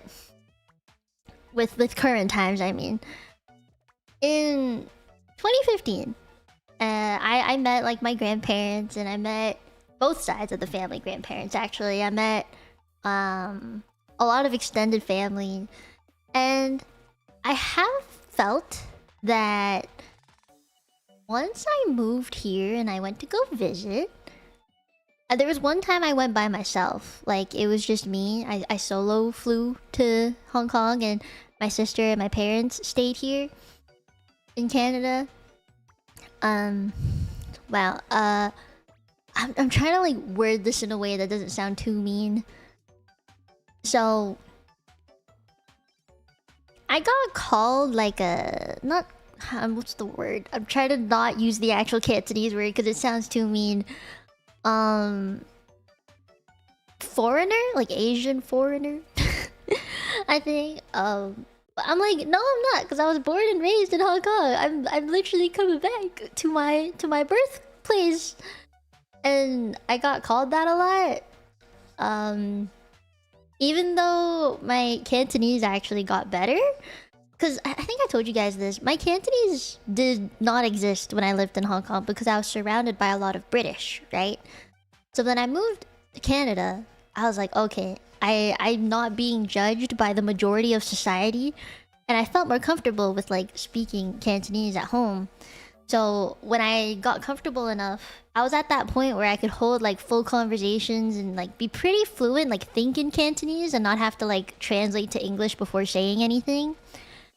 But when I went to Hong Kong, a lot of the people I met were like saying that I was foreign now because I moved to Canada, but I was speaking Cantonese with them. I think they just had the like misconception, I guess. I don't know how to word this. Like they thought my Canadianness was too strong, I guess. I think I know the word. Oh yeah, maybe. Maybe. I'm trying not to say it. I'm trying to avoid saying it because it sounds mean. Did your Cantonese end up sounding too proper in Hong Kong? I don't think so. I feel like my Cantonese now is better, actually, compared to when I was 15, give or take. Like, I was a teenager. I wasn't that old, was I? I don't think I was that old. But I don't think it was proper. If anything, it was too improper. Because the way that my parents taught me Cantonese was obviously at home, right? And it wasn't like they forced me to learn it. In fact, when I lived in Hong Kong, they avoided speaking to me in Cantonese. They didn't speak to me in Cantonese all that much because I was learning Mandarin in school and they didn't want me to fuck up. So once I moved to Canada, that's when they started talking Cantonese with me properly, and I ended up picking up like some slang words. And like, I don't know if you guys have actually watched any Cantonese or Hong Kong based shows, but a lot of the time they'll use English in their phrases. It's just how the language is. So like, for example, I was watching this singing show with my dad. He likes watching singing shows. I don't know why. Like, it was basically like The Voice, but Asian, like Hong Kong based. And the judges themselves would say entire phrases in Cantonese and then another phrase in English. Or they'll like use English adjectives a lot of the time. So for example, one of them was just like lame go passion, which is you don't have enough passion in your singing. And this is like just how Cantonese people are, though. Like, that's how they say things. That's normal. And I did something similar because, I mean, not because I didn't know the Cantonese word. It was just how Cantonese people, like Hong Kong people, speak Cantonese. It's just they add English words. Like how people love them Korean songs before English words. Yes, kinda, yeah. So I was like, I don't think I spoke in a way that was super foreigner. I think they're really only saying that because I live in Canada and maybe the way I act is not as Asian as it used to be. Question mark. I don't know. I think like the identity crisis I had when I was a teenager was immense because I was born with the Canadian passport in Hong Kong. So on my passport, on my Canadian passport, it will say that I was born in Hong Kong, right? But when I was like 12 years old, before I moved to Canada, I was always just like, am I really Canadian? It says I'm Canadian, but I've never been to Canada. So, big identity crisis there. Like, I can't really call myself a true Canadian. And so after 12 years old, moving to Canada, I was like, okay, yay, I'm finally in Canada. I'm Canadian now. But then, like, I'm in the Canadias. This is where I'm from now. And I remember not being sure if it was okay for me to say that I'm Canadian, but just because of my passport. I was like, I don't know the culture here. I don't know the people here. I don't know the school system. I don't know shit here. I didn't know what TV shows people watched. Stuff like that. So then when I went to school, it was like, oh no, you're too foreigner for us. So I was like, I'm a foreigner in Hong Kong. I was too English and British for Hong Kong. And now in Canada, I was too Asian. What the fuck do you want from me? And it's because of that that I always felt like I couldn't really fit in anywhere. But like identity crisis just shot up, bruh. It shot up super high. And then when I was a teenager and like I was discovering more like anime stuff or K-pop stuff, I was like, I don't think it really matters now. I remember just being like, fuck it, I don't care. I just shut it out and I was like, I don't think it matters. But then I went back to Hong Kong for a visit. It was just a like winter trip, I'd say. Like it was only maybe 2 or 3 weeks long for winter break. And I got the, I don't want to say it, but I got the foreigner girl comment way more. And it felt so wrong because I was like, before moving to Canada, no one ever called me that. So I was like, this is very weird. And then I haven't been back since, and I'm like low-key, like I don't think I'd want to go back. When I think about it, I'm going to Japan, which is only a 2 or 3 hour flight away from Hong Kong, so I could visit. I genuinely could. But it means more money. It's more money, and I don't really want to pay for that. But like I could go. There's no reason I couldn't. I just don't think I'd be happy going back. There's a bunch of books about stuff like immigration stories and stuff. I've read a couple, and it did help, I think, with like solving the identity crisis that I had. Cause it was like I could never satisfy either side. You know? Like no matter how much Cantonese I learned, even if it was like super Hong Kong style Cantonese, no matter how much of it I learned, I was never gonna be Hong Kong enough. And in Canada, no matter how many like Netflix shows I watch, or no matter what kind of English accent I have, I was never gonna be Canadian enough. I don't like the food. Canadian food.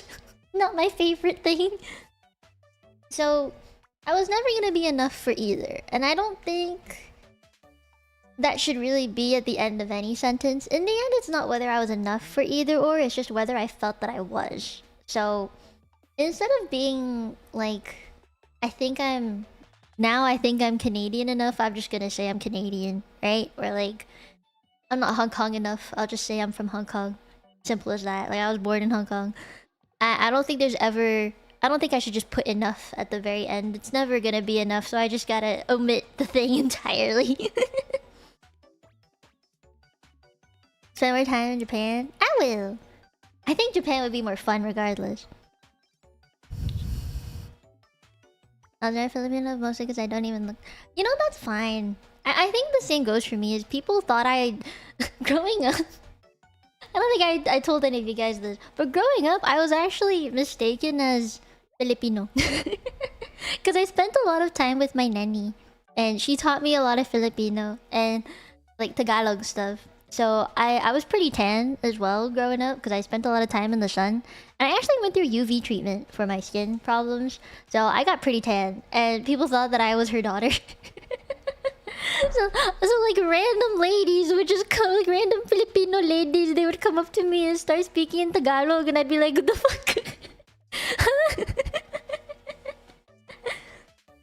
Yeah, I can do, okay, I try really hard not to do it, especially because like I know a lot of you would hear it.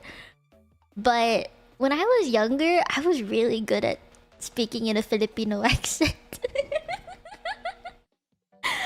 I don't do it anymore. I try really hard not to do it. I don't really like, even for fun, because I feel like that's disrespectful. So I don't do it. But I was raised with I don't do it. I try really hard not to do it. I don't want to like disrespect my nanny who spent so long teaching me Tagalog. But I think if you like, if I were given a sentence in Tagalog, I could say it and it would sound like it was coming from a Filipino. I just try really hard to I just avoid it.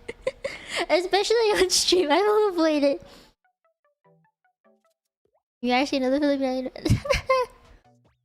I mean, it's not hard when you hear it often enough. I think initially it would be a little bit difficult. I do think it's just... I don't wanna... I feel bad. I just feel bad. I also like would hear my nanny talk on the phone. She had this Nokia phone. And I spoke to her daughter that lived in the Philippines from time to time. And I remember being like, I'm sorry your mom has to be here raising me instead of you. And she was like, no, I understand. And she'll still visit, so it's okay. Yeah, I felt bad. I remember thinking that. And she taught me like she taught me words. She taught me a lot about the culture and stuff. And I was always so amazed that she could just sit in the kitchen with no aircon and it's burning hot and she would not be sweating. I'm like, how do you do that? Do you think it makes it so much more understandable? I think it makes it harder to understand. I don't even know, like, when did all the Filipinos start coming into my channel? When? Oh, also, I've been talking to Kani, so, like, I can understand. I can understand. The accent. Got good heat resistance. I have terrible heat resistance. I have such bad heat resistance, man. I could not do it. The humidity in Hong Kong is also insane. It's insane in Hong Kong and just on the other side of the earth. In Europe, it's pretty bad. But in Canada, it's dry. Bless the dry. I like it dry. I hate humidity. It makes my hair flat. It makes me sweat more, but also unable to get rid of the sweat. It doesn't evaporate. And I don't know, it makes me feel sticky. Like my skin is sticky. Hate it. Ah! Shabir! Hi! Thank you for the raid. Hello! Thank you for coming. I hope you had a nice stream reacting to stuff. It do be Monday. I feel like you come out with your like weekly post on the floodgates opening on Sundays or Mondays. I don't remember which. I hope you had a nice stream. Hope it was good. Welcome everybody. Oh, I gotta say the thing. For those of you who don't know me, Mite Mite dayo. INB, immortal human, angel in training, polyglot that speaks 5 languages, Mino Mieko. You can call me Mie. Everyone, make sure you go and subscribe to Velocity. Yeah, we're just yapping. I don't know what we're yapping. What we're yapping about? We're yapping about language, Filipino stuff. Late Sunday, early Monday, depending on time zones. Yeah, I mess up time zones. I'm very bad at time zones still. I'll feel free and go rest if you need to. I'll be here, taking care of your people. Or you can stay and lurk like you always do. We're talking about Hong Kong life.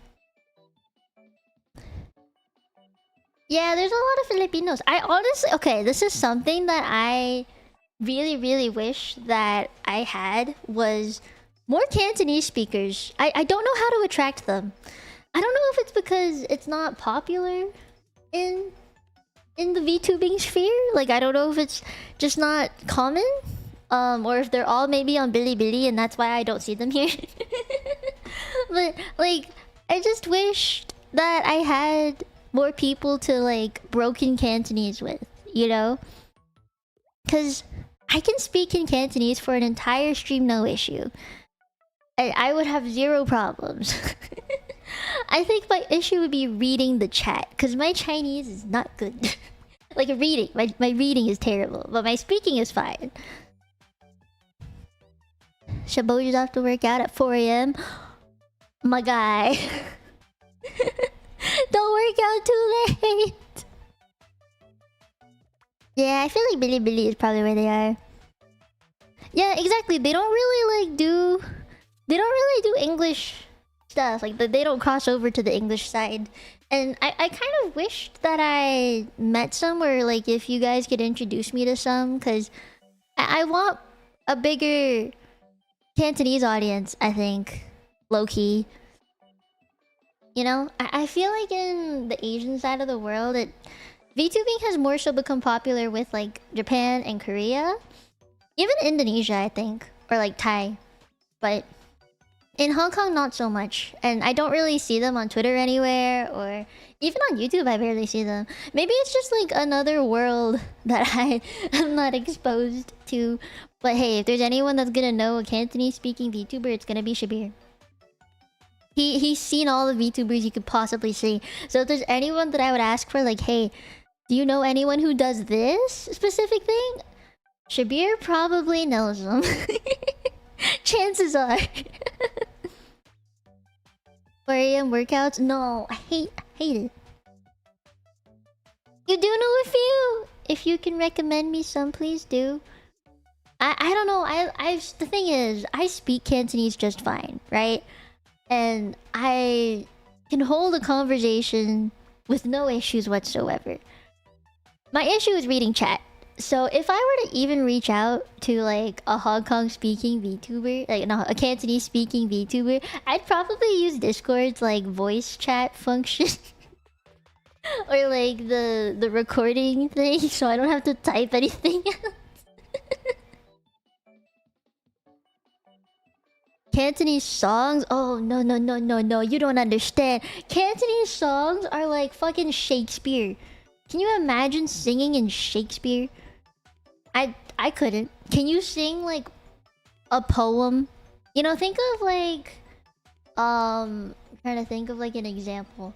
Some musical theater, you know, or like even Wicked, for example. If you had to translate those kind of songs into Shakespeare, that's basically what it feels like to be singing in Cantonese. They don't use Cantonese slang per se in most Cantonese songs, and it's very emotional. Yeah. So I think a good example is like a very simple phrase that I've heard a lot in Cantonese songs is "my love." The like romance breakup songs or whatever. My love. Very simple, right? And in Mandarin, you would say 我的爱, which is literally just 我的 is like my, and then love is I. I think a lot of you know I from Japanese. It's the same word.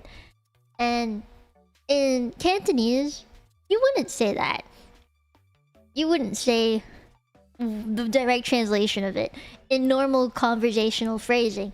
Instead, you would probably be like 我嘅愛. You'd say 嘅 instead of 的. Yeah. So because 我的愛 in Mandarin, that's 我的愛. In Cantonese, it'd be 我的愛. That's how you would probably say it. And it just sounds really weird. Like, to say it in that way, it sounds very, very weird.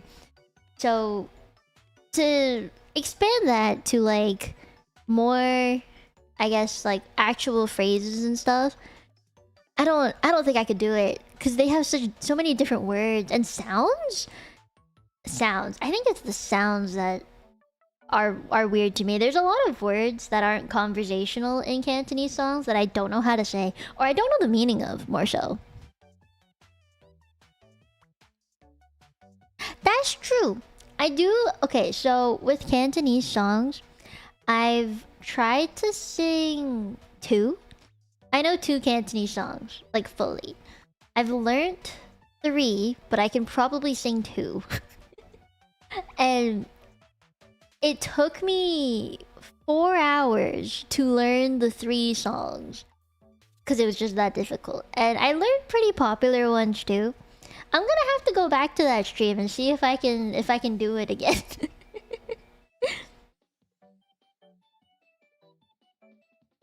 And then I work backwards for the meaning. I've done that, and it does help.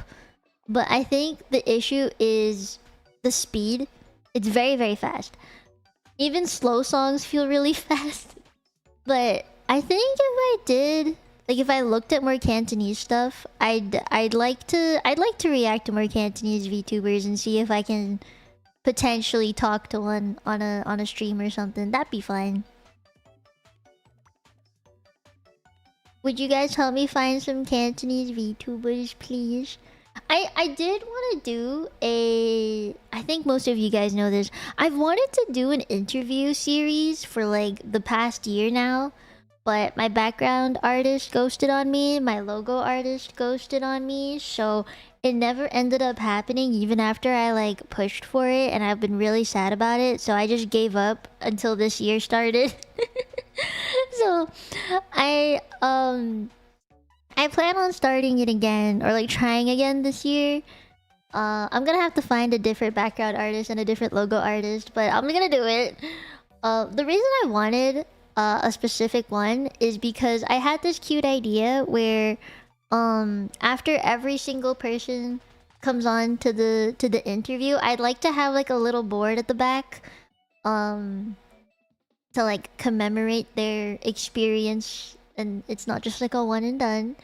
Or like to like art of them on the screen or something in a specific way. I have many ideas for it, you know, and I wanna see if I can do it again. I'm gonna have to add maybe like an overlay instead of like a background would be better. I don't know. I'll see what I can do. But if I could do like a reaction thing, it'd be cute. But I wanted to do more of an interview thing. A language-based interview thing. Where I would talk to bilingual or multilingual VTubers and ask them what it'd be like what it's like in their heads, you know, like how they think of in like what language they think of and or they think in stuff like that. I really wanted to do it. I still want to do it. Once it cuts out the middleman, that's true. I can draw. I know how to draw. I think it'd be cute. I'd like to do a little chibi. I can do little chibis of everyone. That'd be really cute. And I think it would like... It would reduce cost. There's only so much money I have. It's either I ask someone, like commission someone to do the art for the background, or I just find some free assets on Booth and personalize it a little bit. I think that would be a more like cost-saving thing, but I definitely want like a proper logo. So, we'll see. I'll probably start working on it again after Japan. Honestly, I just don't have the time to be thinking about it right now. I have too many things on my calendar to do. Yeah. There's a couple of goals that I've wanted to accomplish this year. Not many of them are quantitative though. Like some people will put the I want to reach 100,000 subscribers and blah, blah, blah. You know, I don't really want to do those. I've kind of just like stopped caring about them as much. Like yeah, it's good to have the numbers to back you up, but I don't think that makes me happy. Does that make sense? Like I'll be happy to celebrate it when I get there, but I don't think it makes me happy to be working towards that. If that makes sense. Like to make content or to stream a certain thing with the number in mind as like a hope to get there with the thing that I do. So instead I've thought of more like qualitative things that I want to do. The first thing is vlogging when I'm in Japan. I want to start vlogging. I'll take videos and stuff of my time in Japan. And then when I'm back, I'll like edit them all together. Things like that. I want to actually make some vlogs in Japan. The second the second idea is the interview stuff. I want to start that probably in the summer. The third thing I want to do is celebrate 5 years. I don't know when the model will be done. I did spend a lot of the funds for Japan already, so I didn't have as much money as I thought I'd have for the model. And so I think we're gonna have to delay it a little bit. Probably end of the year at this rate. So I don't... Like, I'm trying to budget properly. I don't want to overspend. And while I would love to have a new model to celebrate 5 years with everyone. I don't know if we're gonna be able to get there. Especially with some of the other things that I want to fund instead. So, instead of getting me a model, I'm trying to get you guys a Mia plushie. So, you know, that way, you know, you get something out of it. Because if it was just a new model, it would be you looking at it. And I feel like that's not very tangible. So to commemorate the 5 years, I've been trying harder instead to push the funds, like budget funds towards the plushie instead. I might do a donathon for it so that I definitely have the funds for it. But I think that would just be more, I don't know, like more valuable to you as Tenchis instead of me getting a new model. Does that make sense? I hope that makes sense. So I'm working on more merch stuff for you guys this year. That's newer, things that I haven't had before. Like the plushie, and I'm also getting the jacket made. So yeah, those are like the top few things that I have in mind. A lot of it is a lot of money. So I'm putting the model as like last priority at the moment. Biggest priority is the plushie for you guys. Trying the interview stuff this summer. And then vlogging. Those are my big three for the year. Oh, and I want to at least post like... Starting next month, my goal is to post like one short per week. Yeah. Yeah, plushie! I showed the... I think I've shown the members what the plushie looks like. The Me Elite and above members tier 2, I think. Yeah. I've showed them what it looks like. I received some updates on it, and it's almost done. There's just like a few little things that they have to change that I was like, meh. And also tax season is coming up. But we're getting there. Slowly but surely, we're getting there. Looking forward to it, and good. You should be. It's cool. I'm very excited to actually have a plushie of my own. They do have a tendency to mess with the algorithm, but at the same time, I think it's the kind of shorts that I put out. I'm not intending to like make shorts that are good for the algorithm, I think is the best way I can put it. The shorts that I intend to make are more like... more related to me. Just like my random ass thoughts that happen at like 5 AM. When I can't sleep at night. I don't really think it's meant to be for like growth per se, but just my little diary entry of the day. And I think if you've seen the shorts that I made that are pre-recorded and pretty short, you can tell I'm not like... It's like shower thoughts. Yeah. Because sometimes like I'll type a post and it's basically like a diary entry or something. And it's really long. And some of you guys don't like to read big essays like that. So instead I think I'd rather just diary entry it.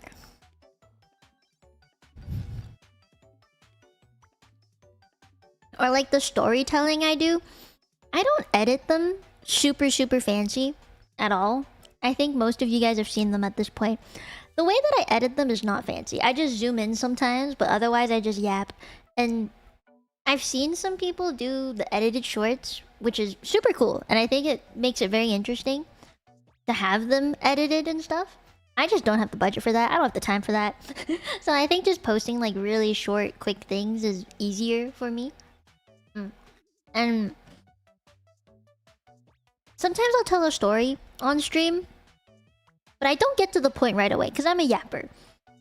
And if I want to tell the story but people don't see it, and I'd like more people to know about it, then I feel like I should just condense it down into a short. That way people will hear it. Have I given you insight? I'm glad. You're welcome. Do itashimashite. Oh, I should practice my Japanese before I go to Japan.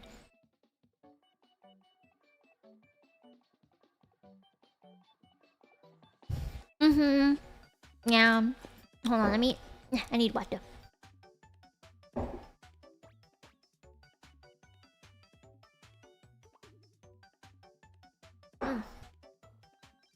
So, my shorts section is a bit of both. It's not very consistent, and I think that's how you can tell I don't really make shorts with the intent of using it to grow my audience or anything. It's more for my already pre-existing audience. Just like a fun thing for them to see, like my tenchis to see. But it's a mix of like edited stuff and not edited stuff. And like, I think having the mix is actually a good thing. It might not be very consistent, but it shows variety, which I like. I like the variety. Watch anime to learn more Japanese. We gotta start doing watch-alongs again in the Discord. I think that'd be fun to do. We haven't done them in a long time. You know what else we haven't done today? Let me see if I can load it up.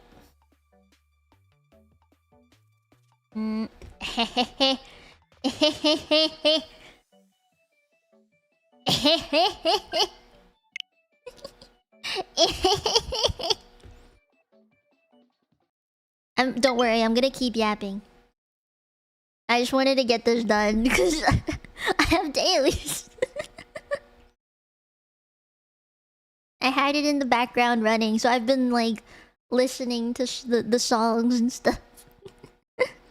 But oh yeah, if you're gonna budget, I guess, for the merch that's coming out, the first thing that'll come out is the Kawa merch, and it will be I would hope $100 or less. I'm trying to get it to $100 or less at the moment. No guarantee though, okay? No guarantee. I'm trying. And then in... Let me think. Oh, wait. Is it Shooting Star Day? Oh, fuck yeah. That's the first set of merch that's coming out. It's the jacket, the metal card, the acrylic standee that I'm drawing. Which you can see if you remember, I think. And then let me think what else there's. I'm missing something. I know there's one more thing. And then in a much later time period, I'm gonna say like probably in March, after I come back from after I come back from Japan, I would like to say that the plushies are going to be released around then, and I'll do a donathon for it. And then in June, July, I would say probably around off-kai time, when like maybe early July. Yeah, July. So like 2 months after the plushie stuff gets funded. I have more merch set to come out around then. It's small, but it's still merch.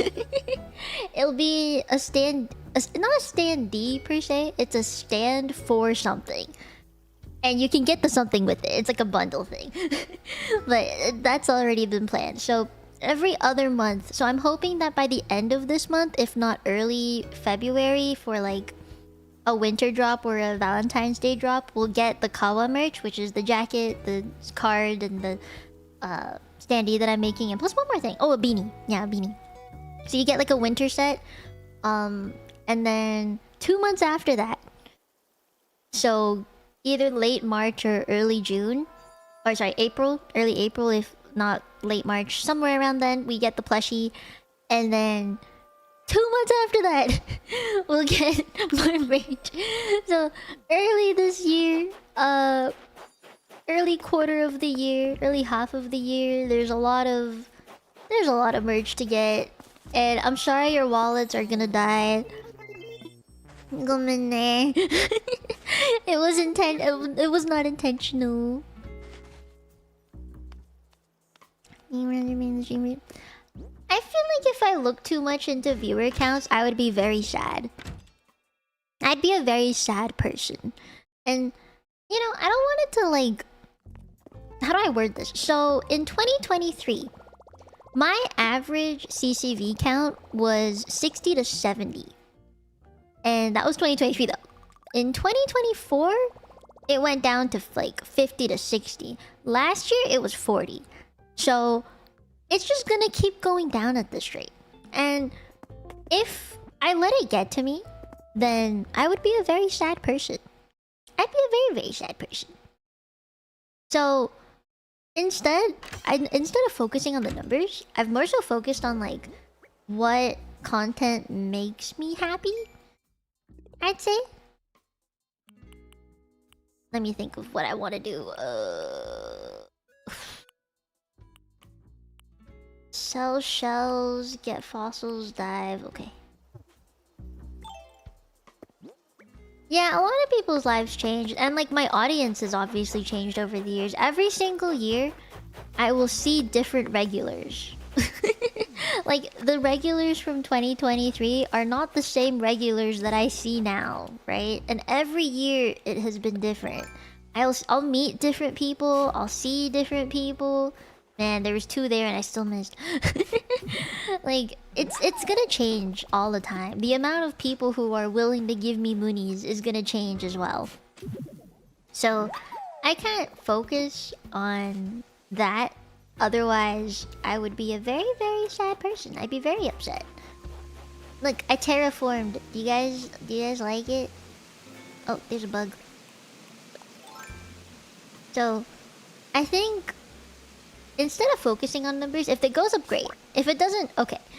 I wanna just make content that make me happy. Like, I wanna see things on a stream, on my channel, that make me think, ah, cute. She did a cute thing. Instead of, oh, this was good content. I just wanna, I wanna look at my channel and be happy at what I see. Cause I haven't felt that. And that's real sad. You know? Like, I wanna look at my channel and think, that was pretty cute. But I haven't thought that in such a long time. And it's so sad. Am I a stable? Okay, you know what? Actually, Ness, that's actually something that I've noticed is people will say that about me. Like, people will come to my streams from time to time, but I don't think I have anyone that I could really say is like a whale on me. And at the same time, I wouldn't like that, because then it's kind of unhealthy. Like, I appreciate your money because you're keeping me alive, right? Like, your donos keep me alive. I can't say I don't want it. But at the same time, I would feel really bad if someone, like, strained their wallet for me. I would feel very, very bad. Because I think I care too much about, like, exploiting your wallet. Which is why when I, like, decided to get merch and stuff, I was like, can we time it so that it's much later in the year? Gomenne. Don't go in the wall. Oh no. Okay, no, I think we're Gucci. I think we're Gucci. Oh fuck, we're not Gucci. We're not Gucci. Okay, go up.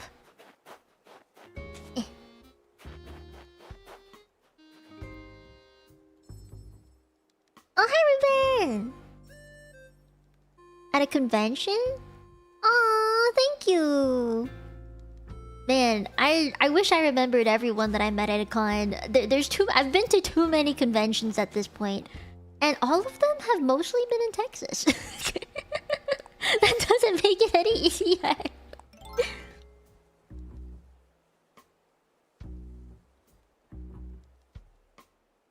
I mean, yeah, I think in my brain I'm thinking it is what it is, but at the same time, obviously, I want the monies. And if I can't keep up the monies, I can't be a full-time VTuber, and I'm gonna have to go out and get me a 9 to 5 or something. Of course I remember the Helldiving. How do I forget Helldivers? You can't expect me to forget Helldivers. I love the game too much. Too many faces to remember. And, okay, people don't talk about this enough with like, meet and greets, but Discord video quality across the border is shit, okay? I see like a pixel screen. You see the model. I see a fucking blurry video camera, okay? I try really hard to read lips and to, you know, make sure I fill in the space when audio cuts out. I try so hard, man. I'm doing my best. People don't complain about it often enough on Twitter or something. It upsets me. Oh, Offkai's not in Texas. Offkai's in San Jose now. But let me check the schedule for. Give me a second, since you wanted to ask.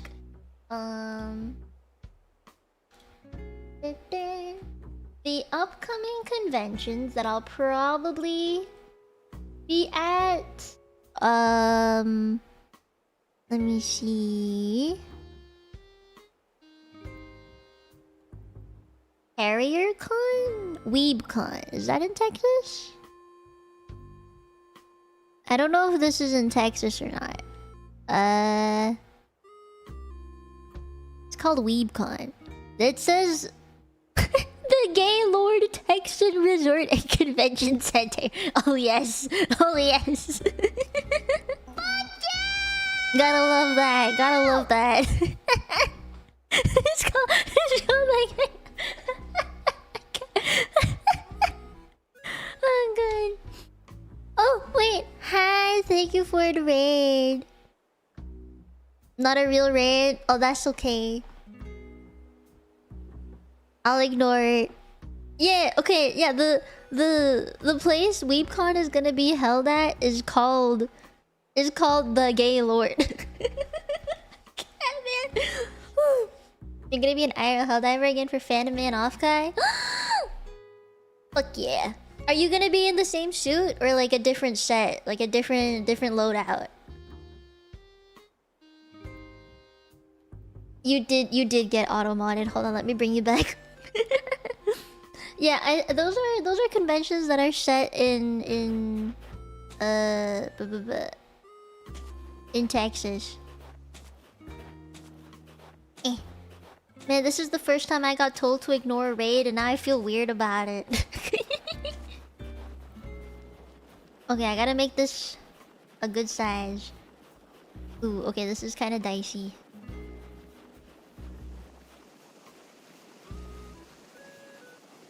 Different weapons? I bet.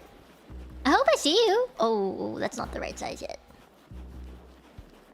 New hooded armor? What does that mean?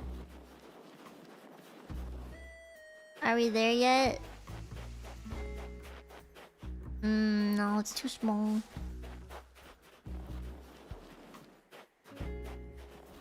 The head's too small. A little bigger? Oh, it might be too big now. Fuck. Oh no! Ah, fuck, it's too small. Scale the stealth war bar? No, it's okay, Dennis.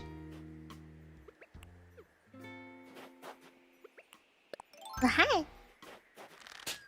Oh no, that's way too off. I wish people talked about conventions more often. It did look perfect. Oh, gold nugget.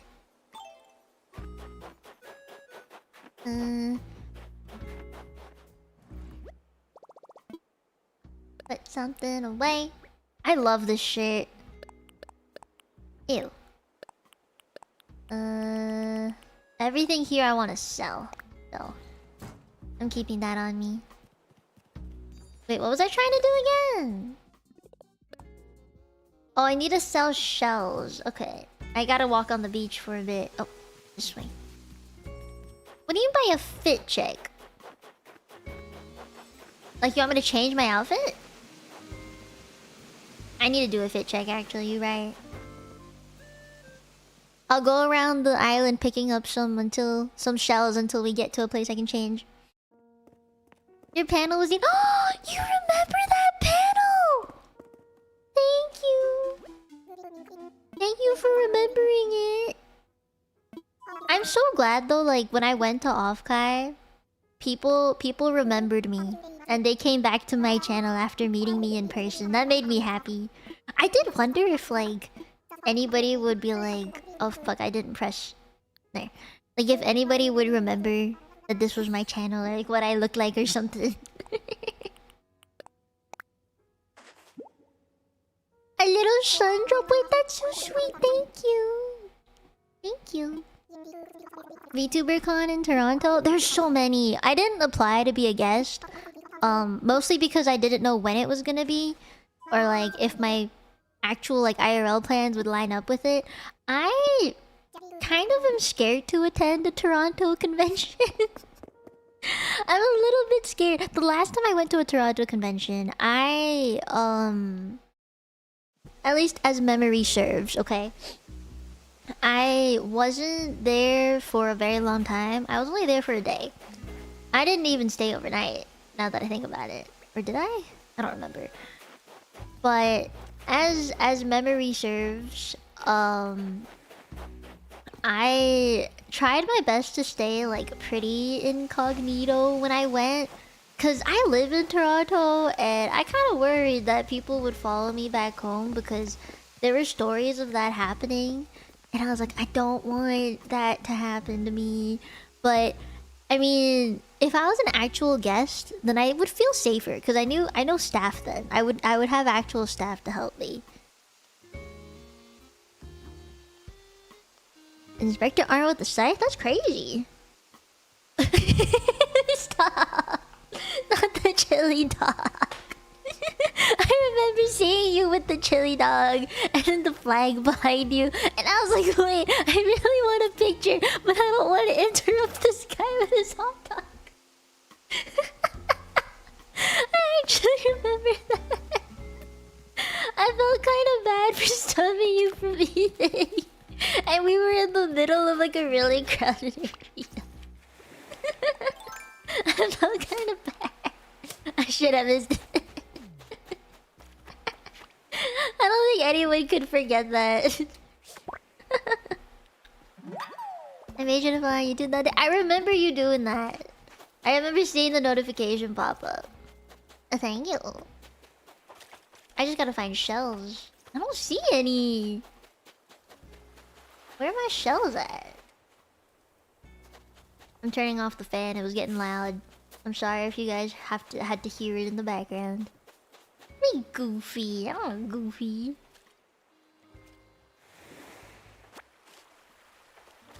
You knew me when you read my name tag? You know, I thought you didn't know me. I'll be honest, I thought you didn't know who I was. I was like, hey, no. The thing is, okay, at Offkai, I didn't think anyone would recognize me. Unless there were people that I had met prior. Oh, wait! She's one of my dreamies! Oh man, I've always wanted her on my island. She's so pretty. Fuck. Man. Hi, Kyle. How you doing? Oh, wait, fit check. Oh, whoops. There's another VTuber that made an in-person appearance at a different convention. I thought why she was... I guess. I don't mind meeting people in person, right? Like, I love it, in fact. I think it makes, like, the connections I've made with people so much stronger, honestly. And, you know, there's a lot of talk about, like, how you should treat your viewers and stuff. Like, you shouldn't get too close to them. Parasocial, bad, blah, blah, blah. I don't...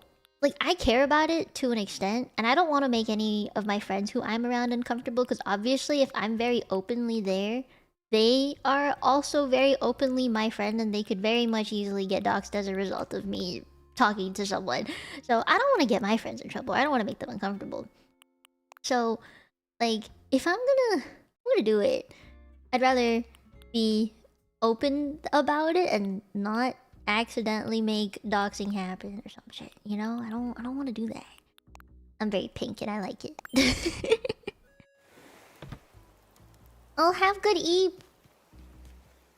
I know because the sea dogs watch you. Yeah. See, okay, that's exactly a good example. If I were to be talking to Isha at Offkai and someone saw me, they'd be like, that's probably Isha. And I don't want to dox her, right? So I have to be careful with who I approach in person and who I talk to, like, openly, in the out in the open, you know? Just for like everybody else's safety. Because just because I'm okay with it doesn't mean everyone else is okay with it.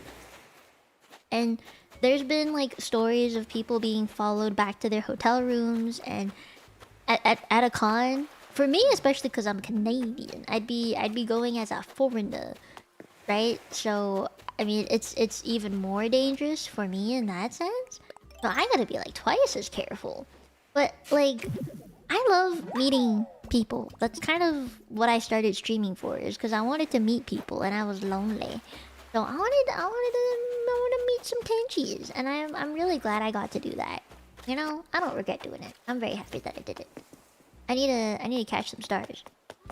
So, like, instead of being, okay, some people as VTubers, they don't want to be seen because they, you know, they just don't, or like they, oh, I got it. Like, they don't want to be seen, they don't feel comfortable being seen, they have like medical reasons they don't want to be seen. There's so many reasons. There's like an infinite number of reasons that people don't want to be seen.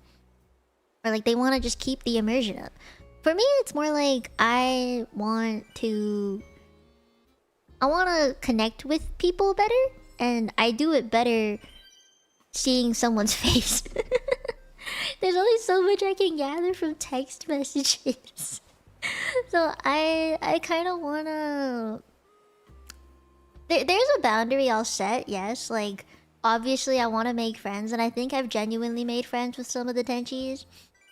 And some people have said like, oh, when you're big, when you're like super big, you can't really do that. You know, you can't be friends with all your viewers. It's just not possible. Like how people say you can only have maximum 150 people in your friend group or like in your social circles or whatever. Like that's just the amount of people you can remember. Things like that. Like, yeah, that can be true. But I think in the once in a year opportunity to do it, to get to meet people who love VTubing, who support me financially and emotionally. I mean, I'm gonna just rape it. I'm gonna do everything I can with my tenchies in the moment that I can. And like, yes, I understand that it can be dangerous, right? Like to just like get too close, because some people can be kind of cray-cray. I would like to believe that I filtered out most of those people from my life, from my streams. Because if they were that kind of person, they wouldn't be here. They would know that I would hate it. I don't think they would even bother to come see me in person if that were the case. Wanted to trash stream myself, but I've tried to wrap my head around how I'd have to treat others, especially in safe field. Mainly, I'd be doing it for a small circle of online friends I have. Oh, that's how I was too. Cause I wasn't really present online until I started even thinking about streaming or even playing Animal Crossing. Actually, Animal Crossing was the game that got me into Discord. Cause I wanted some codes, and I followed an Animal Crossing streamer when I first started. So I understand it can be kind of scary. Especially because if you don't have a big audience to start with, you don't really know what to do. And I remember when I first started streaming, it was basically streaming to my friends, and I felt really awkward talking, like being the only one talking, but they would be the ones typing in chat, and it was just like, I don't think this is what it was supposed to be. But I think because I had my friends in my chat that would welcome any new viewers, that's kind of how I started to develop a little bit of an audience like 5 years ago. And it was really tough to start because you wouldn't really know what to say, and learning how to treat viewers versus your friends is kind of hard because you wanna have nice friendly viewers, but at the same time, if you get too close, it can be too dangerous, right? It's online stuff, you know. People be online. People forgot online internet safety from like year 6 or something. But I think depending on how you handle it, Your community will reflect you. And that's how I think I got my community to be what it is now, and I'm very happy with it. Oh, I gotta look at YouTube chat. My bad. Thank you for the raid. My bad. Hi. Sorry, I didn't notice you. Wait, who raided? Cookies? Cookies. Hold on, I can do this. It's either Brie or it's her mom. It's either one. Cookie. Mom? It is the mom. Hi! I was yapping, my bad. I had a thing on Twitch side, so I wanted to give that attention. My bad. Thank you. Thank you for the raid. Welcome everybody. Hello Gengo, Mauro, Fid. I'm gonna call you Fid. Heavy! Hello Reneg. Hello Morsh. Hello. Hi Danish. Hello, hello. Hi, hi. Thank you for the raid. Mrs. Dino Monster. I like that name. Hi Wonder Waffle. Thank you for coming. Hi Rabbit. I hope you had a wonderful stream. Sorry, I was in the middle of a deep yap. deep yap. Oh. Hold on, let me get these stars. Alright, cool. The only person in the chat for an up-and-coming VTuber just so they wouldn't be alone. Oh, that's so sweet. That's real sweet. You have no idea how much that VTuber appreciates it. Trust. Comes from a fellow VTuber. Yeah, we were having some deep yaps. I was talking about being seen in person at Offkai. I was wearing a mask the entire time, and some people were scared that like I was gonna dox them and stuff. And I think this is something that not many people talk about. Like my boundaries are pretty clear, and I made it clear before going to Offkai last year. That I'm okay with pictures as long as my mask is on and you don't post it anywhere. And if you do post it, please just ask me first if I'm okay with it. Like let me approve the picture of me before posting it, please, and thank you. That was like all my requirements. I didn't really have anything else. And in person, if I was talking to another VTuber or like just another girl, like leave me alone. Because I don't want to make anyone uncomfortable in case they didn't want to be doxxed or something. And if you see me by myself, that's a very okay time to come see me. Like that's cool. But yeah, I was pretty okay with it. With being seen and stuff. But there was that question of if like it was okay to hang out, like if we were gonna go eat together and stuff. And last year I was like, no, not this time, my guy. I hope I don't get bitten by anything this time. I've gotten bitten by bees or wasps many times. I'm not very good at catching them. But I remember when I first started and I had like 1 or 2 viewers at a time watching me, being the ones to talk with me. I don't know, it was like, even though it was only 1 or 2 people, there's this feeling, I don't know if any other VTuber gets this, but there's this feeling of like I managed to make someone's day today. You know? It's a wonderful feeling. I swear looking video I've been on the grind for 2+ years and still having 2 viewers. Oh man! Yeah. That's another thing. Is there's so many cute VTubers you want to support, right? And there's only so much you can do. I personally I stream full time. So anyone who gives me donos or super chats or even memberships, to me that equals like other people's money in a way. So I don't like membership or sub to anyone unless it's like a gifted one, cause I feel bad. I'm like, this was their money. I yearn some human interaction. You right. Costs nothing to leave a tab open on VTuber stream when you leave for work or just working on something. Yeah, I agree.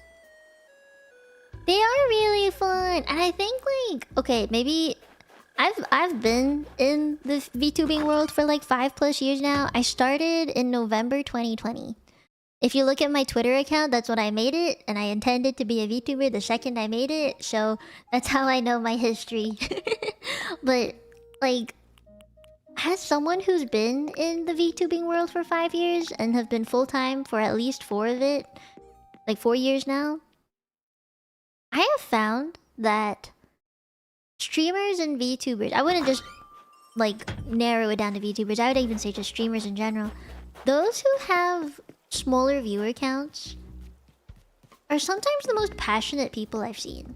Like, they go hard on the content. And it's just like the second that someone pops into their chat, someone new or someone that returns, they have like the greatest reactions and it feels so loving. I feel so welcomed.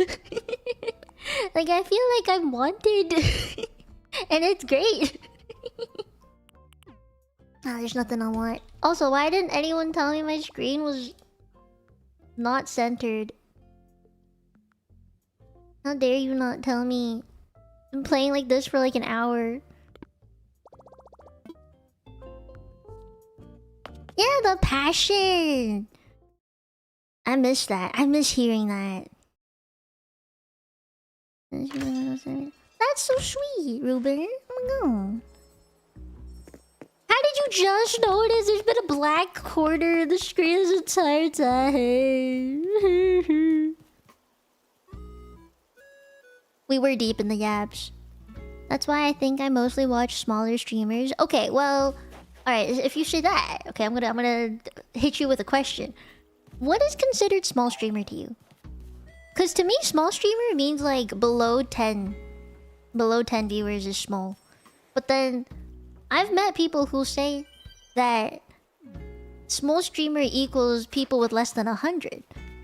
And then others will say less than 1,000. So I'm like, what even is small at this point? Oh, let me show these messages. I don't know why they're being auto-modded. Even Overwatch and Meloshi sometimes. Oh, wait, Caillou! That's sweet. That's actually genuinely sweet. I have to figure out what I'm doing. I couldn't find enough shells. I have to 10 of them. Okay, let's just go looking for these fossils. Kyle do be a real one. Less than 100?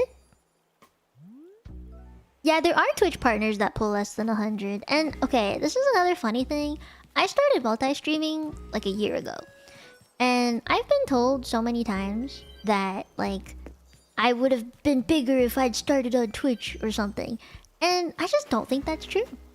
I just genuinely don't believe that. I don't see it.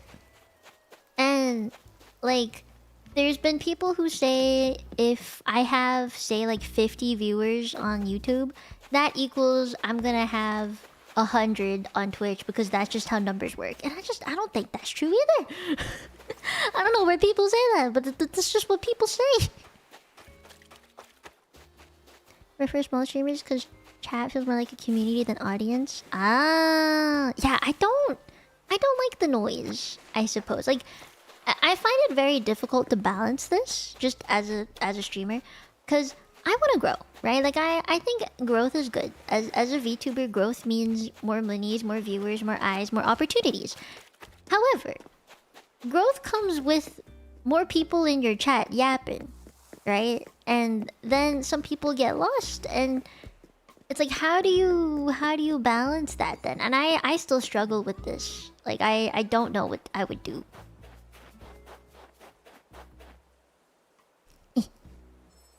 We're small. Yeah, it is complicated. I heard the ding. God damn it. I want people to be successful. Whenever I try to watch any stream with a very high viewer count, it gets jarring or hard to follow. Try to watch a cookie. Your mom is so close. It is. It is. I understand what you mean. I lurk in the streams. I'm very quiet about my lurking, but I lurk. I don't know. I still struggle with it. I don't know what to do sometimes whenever viewer counts get super high or when chat goes really fast, and I do end up having to like skip over some messages because my brain can only read so many words per minute. I have trained myself with subtitled anime for 10 plus years now, I think I'm doing pretty good. but people like to hear... Oh no, he has a question. No, I'm not gonna talk to him. But like, people like to hear you say their message so they know that you're responding to that specific chat. But for me, I'm like, I'm just gonna say the name. You know what you said. I'm not gonna baby you. You know what you said, man. I can't find these fucking fossils. How many do I have? I have one. Huh. Okay, well.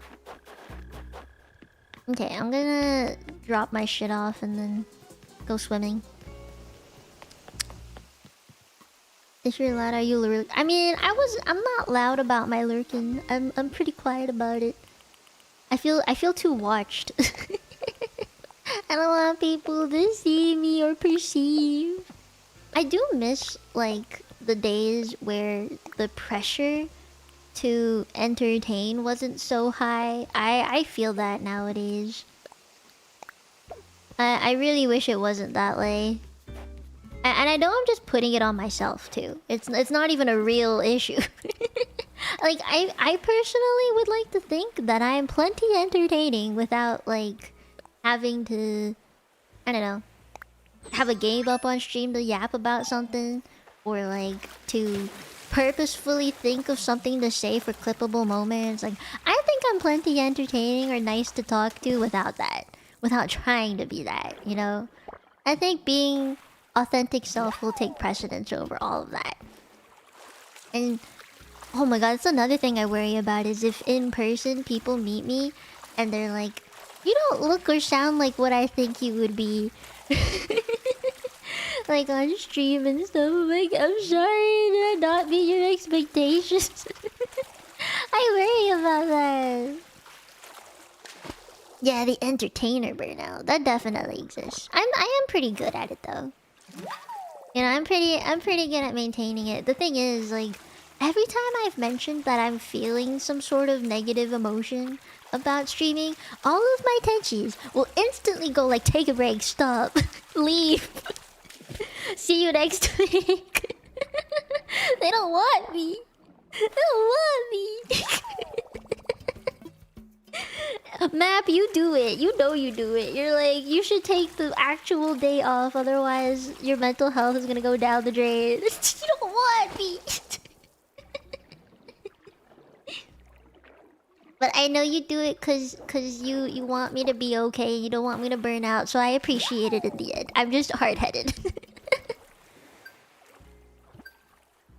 I enjoy these talks too. I feel like it's been a really long time since I've done talks like this. I miss it.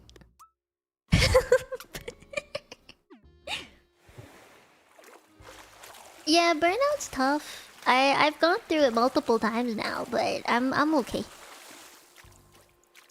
Yes, it was 2022 was that long ago. Don't remind me, stop. The last update that came out for this game was supposed to be 2023. But they came out with an update, and yes, we can swim. Oh, wait, shit, she's here. Oh, man, she's the one who does the bugs. Oh, fuck. Yeah, I need to give her bugs. 1996 was 30 years ago? Jesus. Oh, I have so many wasps. Maybe I can ask her for a wasp. Hold on, is this how this works? Any kind? Tell me about your art. Yeah, okay. I think the burnout, though, it comes from... there's this thing I think a lot of YouTubers and streamers or content creators go through, is that they constantly try and make themselves more entertaining, more like energetic, and like I'm gonna do this and this and this. Like, there's so many people do that, and I find that by doing so, you burn out much faster because you're using so much of that energy. It's a lot of adrenaline. Oh, is there a tarantula around? So in the end, I think the time away really helps so that the burnout doesn't step in. Played this game for a bit when the game first came in my island quarantine and stopped. Oh no! Oh yes, that's a lot of money. I think like back in 2023 when I was under Kawa, like being an agency VTuber, I did notice that people treated me differently. And I don't know how I feel about it.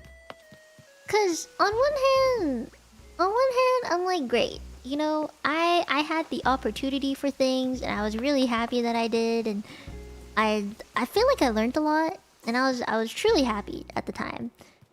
I'll say that like other VTubers at the time who were also under agencies definitely had different things happen while they were in an agency, and not all agencies are equal. Not all of them are great, not all of them are bad. So, you know, I can't speak for all of them. But what I do remember is people respected me as a VTuber a lot more, which is why I do kind of miss the days that I was in an agency, because I had like a brand to back me up, I guess. Like anything I did or anything I said, I always knew that if I fucked up or something went wrong, an agency person would be there to help me. And I felt so secure. And I also felt like at the time my numbers were higher. I mean, looking at the actual graph, my numbers were higher. And, you know, in a way, I miss it. But at the same time, I did feel pressured. I felt pressured to, like, do so much. I felt pressured to, like, never take breaks, to continue making content no matter what. Stuff like that, you know? Like, it was just constantly thinking, like, this is the next thing I have to do. So, I don't know if I can say genuinely that it was a healthy time in my life. That I felt secure and I felt happy every day. Like, I can't say that. That'd be a lie. That'd be a lie. I think it's more like I was motivated, yes. Healthily? I don't know. You can't create energy, to be honest. You can either conserve it or gain energy back in some ways, like money. You shouldn't overspend all the time. Agreed. Agreed. But those are like... That was like 3 years ago. I was in an agency 3 years ago. And I'm still here. I'm still VTubing. Which I think is wild. Cause not... I don't think a lot of people are like that. Either they've like rebranded, they've started a new life somewhere else, they've gone back to indie and then gone somewhere else. Like, I don't know many VTubers who continue for very long after. And I really don't think I would be here without the support that I've gotten from everyone. I think I would probably be working a 9 to 5 at this point. So tired of so many talents that I care about being let down by their copo. These past 18 years have been blah, blah. It has been, and it's very, very scary. It's very, very scary. It's crazy that it's just been 2 to 3 years since you were in college, right? It is wild. And okay, the thing is, oh, you guys probably noticed this, but it do be agency audition season, and I mean it's been 2 to 3 years since I was in a corpo, but I understand why people like it. Honestly, I enjoyed it. I like the structure. I kind of thrive off it. I used to work in healthcare. I need it. I need some kind of structure. I've had to give myself that structure, otherwise I wouldn't be streaming so consistently. Like, without it, I just won't get anything done. Oh, oopsies.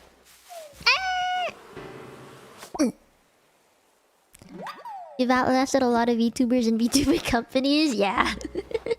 It's crazy to say that, like, I've seen VTuber companies be born, but then also die. How do I get this? Bruh. How the fuck? Am I too close? Bitch. Sorry, I'm gonna focus on this for like 1 second. Okay, there you go. Congratulations for joining Yes, I did! Coming to dust from age. Dude, every time a VTuber agency goes down, I lose like 10 years off my life, I swear. The amount of feelings I get. It's so overwhelming, man.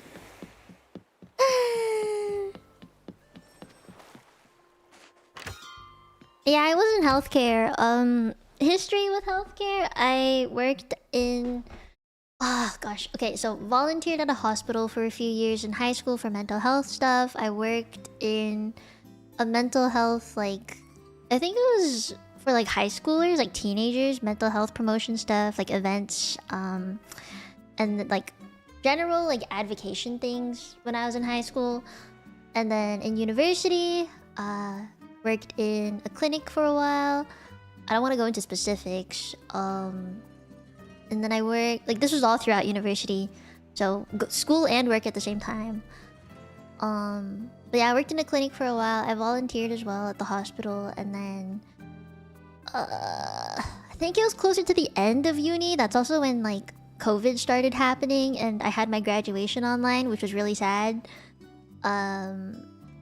Around that time, I started doing more like hybrid stuff, and then I did like health promotion, health promotion across Canada. So I was the person who like read a shit ton of journal articles, and then I put them into like a pamphlet and like designed the pamphlet, and then I sent it to like my boss, and it was published in like a newsletter for like people across Ontario who were subscribed to it.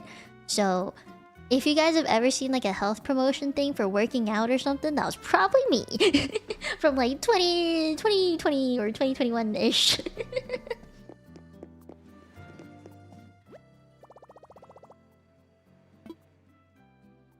Yeah, I did! Oh no, I don't want an amiibo. I want to edit a room! Can I edit a room? Oh, fuck. These are all the rooms I've edited. I kind of want to redo this one. I don't like it. There's someone visiting it, so I can't edit. Ah, fuck. Ooh, what's this? I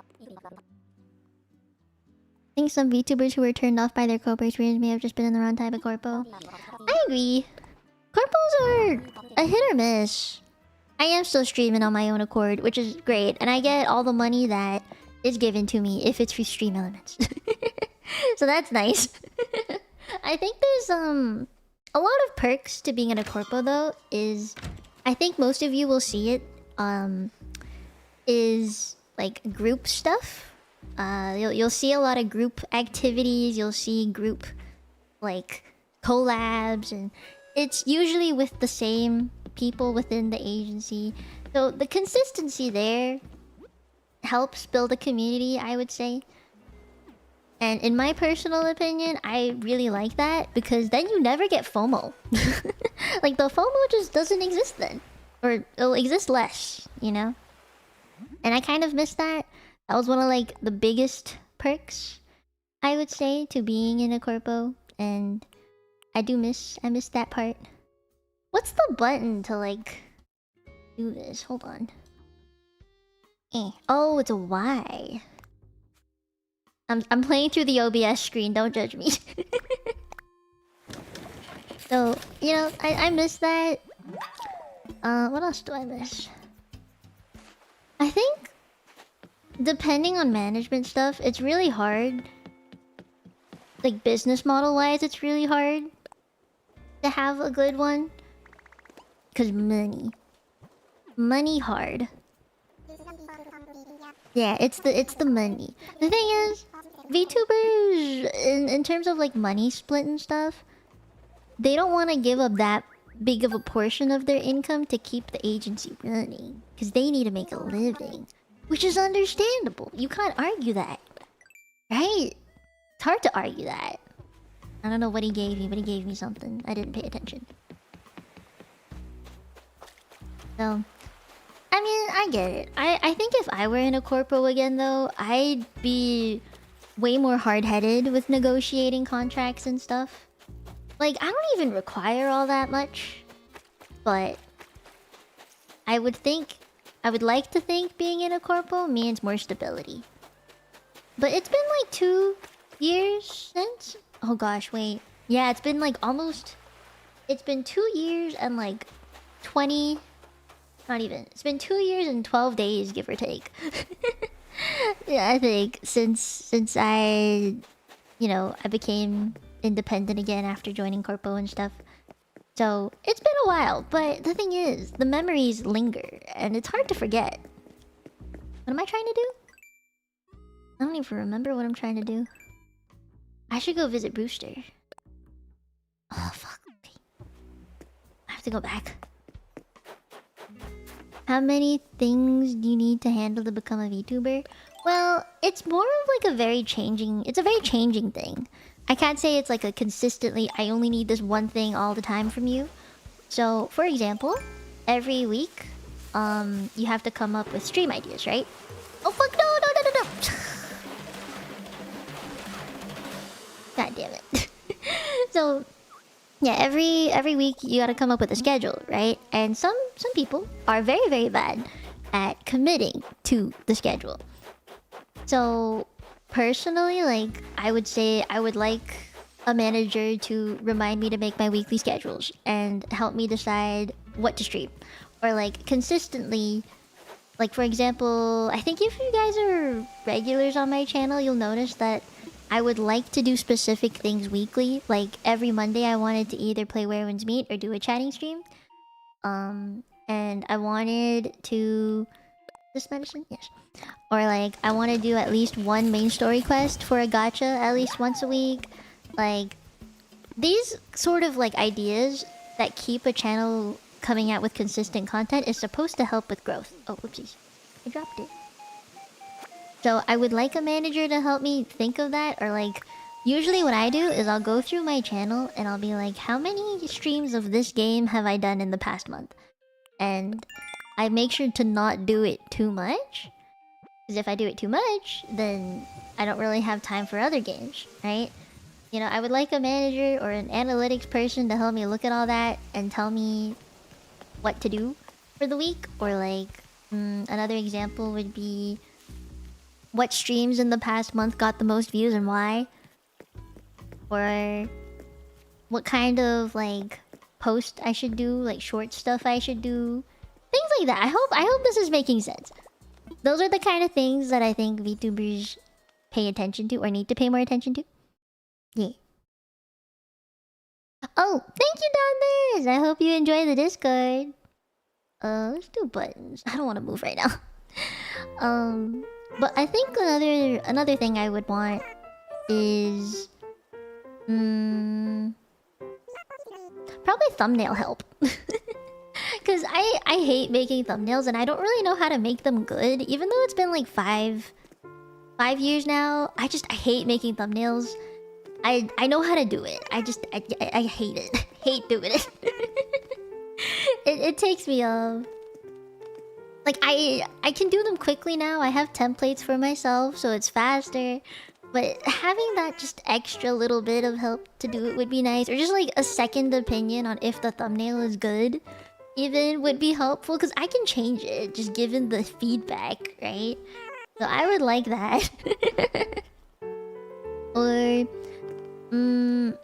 say this was Corpo, right? Say I wasn't a Corpo and I wanted to do a specific stream idea. I'm like, I need money for it. I would like to ask management, hey, can I have money for this one thing that I'd like to do? Like extra monies, or if I needed gear for something. Like for example, I've been talking about wanting to do more 3D content, right?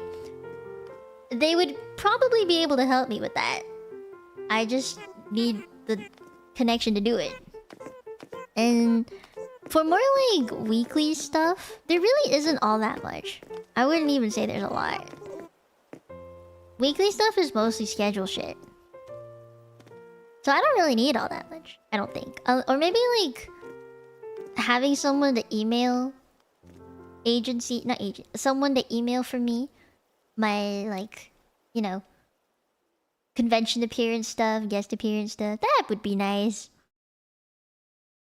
SEO optimization. Oh god, I hate it. I hate it. I think in 3 to 4 years a lot has happened. Like, I was indie, I was in a corpo, I'm now in indie again. And my content direction has changed like 4 times. So much can change. What do I do now? I need to find more fucking shells. Jesus, okay. Do I have shells in my pocket? I do. Okay. I don't know. We'll see. We'll see how things go. How life goes. I need to save the bugs to sell. Ugh. Oh, hi, Zephyr Kid. How you doing? How are you doing this fine evening? Yeah, I think if I were in a corpo again, I would do my best to be happy in it. I think knowing me, and all of my tenchis who've known me for a very long time will know exactly what I want if I were ever in a corpo again. You would know what I want. So I wouldn't worry. And if I do join one again, it's been a few years. If I join one again, you'll know that I made the decision being pretty informed about it, about the choice. I can't fucking... I hate this game.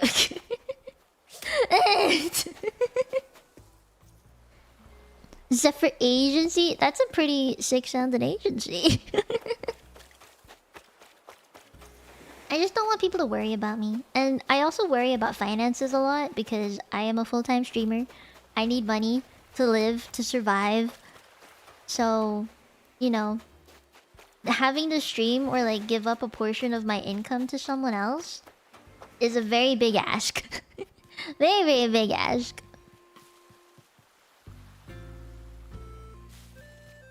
Mondays will become MMO Mia Monday. What do you mean? What do you mean? I'm trying to find the beaches. I don't know the... Got the beaches. You got beaches? Bitches? Beaches? I touched you about things like this. Dude, I had a lawyer read my contract. When I joined Kawa, I had an actual lawyer read my contract because I didn't know what the fuck I was doing. I'm better at it now though. I've signed other contracts and I read them properly and shit. Don't you worry. My mom works for a lawyer. I have the connection if I need it.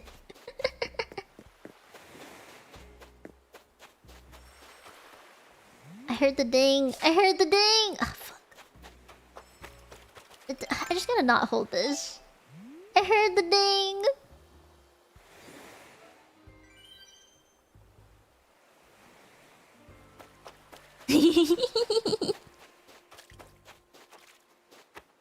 I find it crazy that people don't ask lawyers, but at the same time, I understand it's not easy to get access to one. It's expensive.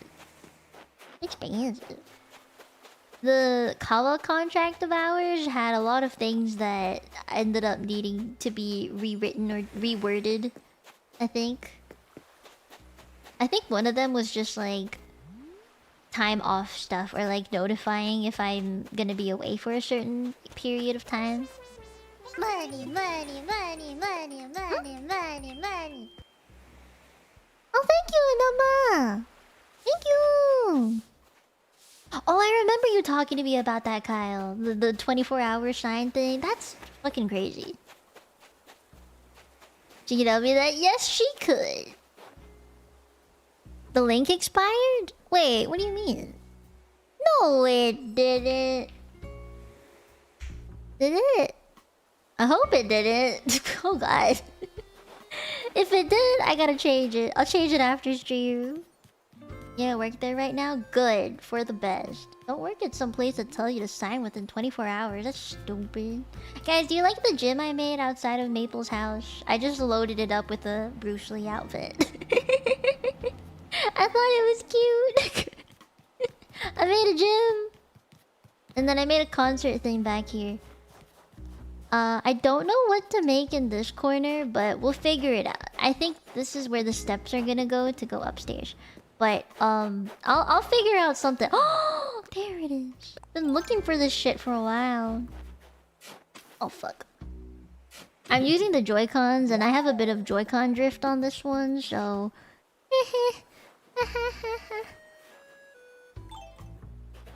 if you guys join the Discord, you'll notice there's more activity in there than my stream will ever have. Oh god, I don't remember why, but I remember I logged into Discord and I saw I missed 144 messages. And I was like, what the fuck happened? In the time that I was gone, what the fuck happened? I'm glad you guys are so active in the Discord though. I'm not complaining. I'm saying it's good.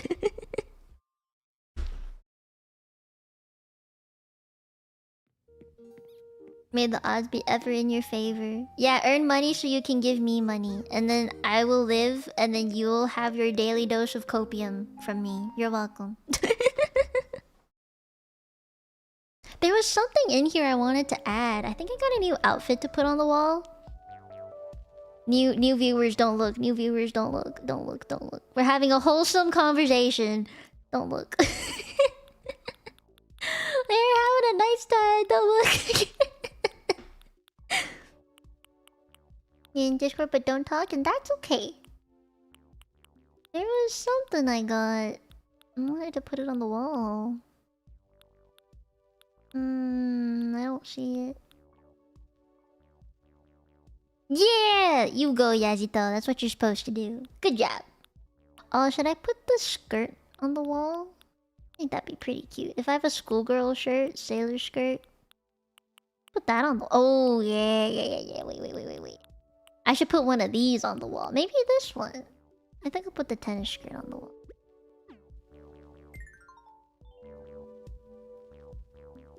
You could. You actually could. Okay. Bro, wondering if I should have the dark one or the light one. Probably the dark one. And then I have to add the shirt, the matching shirt. Sorry, I got sidetracked real hard. I just remember wanting to do this, and I haven't done it, so... Ah, yes. It's so tiny! Okay, wait, if that's...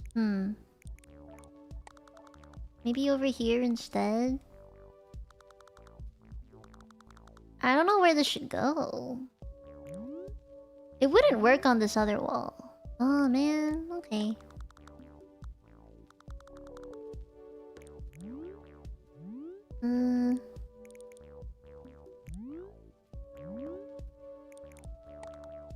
Okay, no, I'll just leave it here. Alright.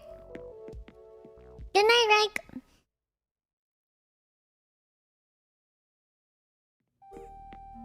Night. Now I can leave. I do wonder what it would be like in like 10 years if I were still streaming and stuff. It would be the same. Like, would I still be here as a VTuber in 10 years? There's a time capsule! Oh wait, you guys don't know this. Or maybe you don't remember this. There's a time capsule I recorded. And it was recorded, I think... 2024? Yeah, I recorded it in 2024. I have to open the capsule in 2029. That's what we agreed. It was a 5-year time capsule. And I titled it Open in 2029. Whatever it is, I don't know. But I said 2029. And I'm kind of scared. I'm a little scared to even see if I make it that far. Do you ever like worry that your favorite streamers or your favorite Oshi, like your Kami Oshi, is just not gonna be there for that? Do you ever worry about that? Like as a viewer, I've been kind of curious because like I try really hard to not have like a mega Kami Oshi or something because I worry. I worry about not seeing them. You think of it all the time? All the time? Man! Very much so. Oh, man! 10 years is a long time, especially online. It won't be the same, but that's not to say it won't be better. It'll just be different. That's a good outlook to have. Oh, I just need 4 more. And then sell fruits. Okay. My Kamigoshi shows me all the time. Oh, no! Hey, I mean, if she's doing it for the bit. Realistically, I cannot deal with people who ghost me. I get so sad. I can't promise you guys that I'll be here in 10 years, but I will come back to open the 2029 time capsule. If I'm ever gone somewhere, if I've disappeared off the face of the earth, at the very least, I'll open that time capsule. If VTubing doesn't work out so badly that I needed to like leave and actually get a real job in the real world, then I'll at least come back for the time capsule. Where's Flick? I need to sell her these bugs. It's sad unless you're Kamio. She's a literal ghost. True. Such is life. I mean, I accept that people come and go. You know? That is life, right? People come and go. And I think last year, I've come to that realization even greater. Where some people that I knew for a very long time are just no longer in my life. My doggo left me, sad. Still sad. And such is life though. You know? Such is life. But I'll come back. If I ever have to leave somewhere, I'll come back. Don't you worry. I hate the thought of leaving. Even the thought of it scares me. Thanks, Jura. Don't make a guy promise you can't keep. I will never. I hate making promises I can't keep. So I feel really guilty whenever I see my what are they called? My membership perks, and I'm like, did I do this week? Did I actually keep my word on this? For the monthly wallpapers, I definitely didn't. And I feel bad about it. You know, I had such a depresso moment that I already decided what song I was gonna sing if I ever graduated. I've already decided. Nothing will ever change my mind. I was preparing for like the worst case scenario. And I recorded it too. Because I felt really upset at one point. And I was in a very, very depresso. I'm probably gonna graduate because no one wants me point in my life. And like my viewership counts dropped by like 50 on average. And I was like, what the hell is happening? I'm not giving entertaining anymore. People just don't want to watch me anymore. I don't think I should be here. So I recorded the song and I was really upset, but I think like emotionally it came out really well. Like the song itself turned out really good. I listened to the recording and I was like, damn, this sounds really good and emotional. I would post it, but obviously I don't wanna. So I was like, I'll save this one. It should be a surprise. I'm not gonna say what it is, of course not. And I would hate to have to actually post it one day. That would genuinely make me sad. Where am I gonna find these fucking shells? Do I have enough?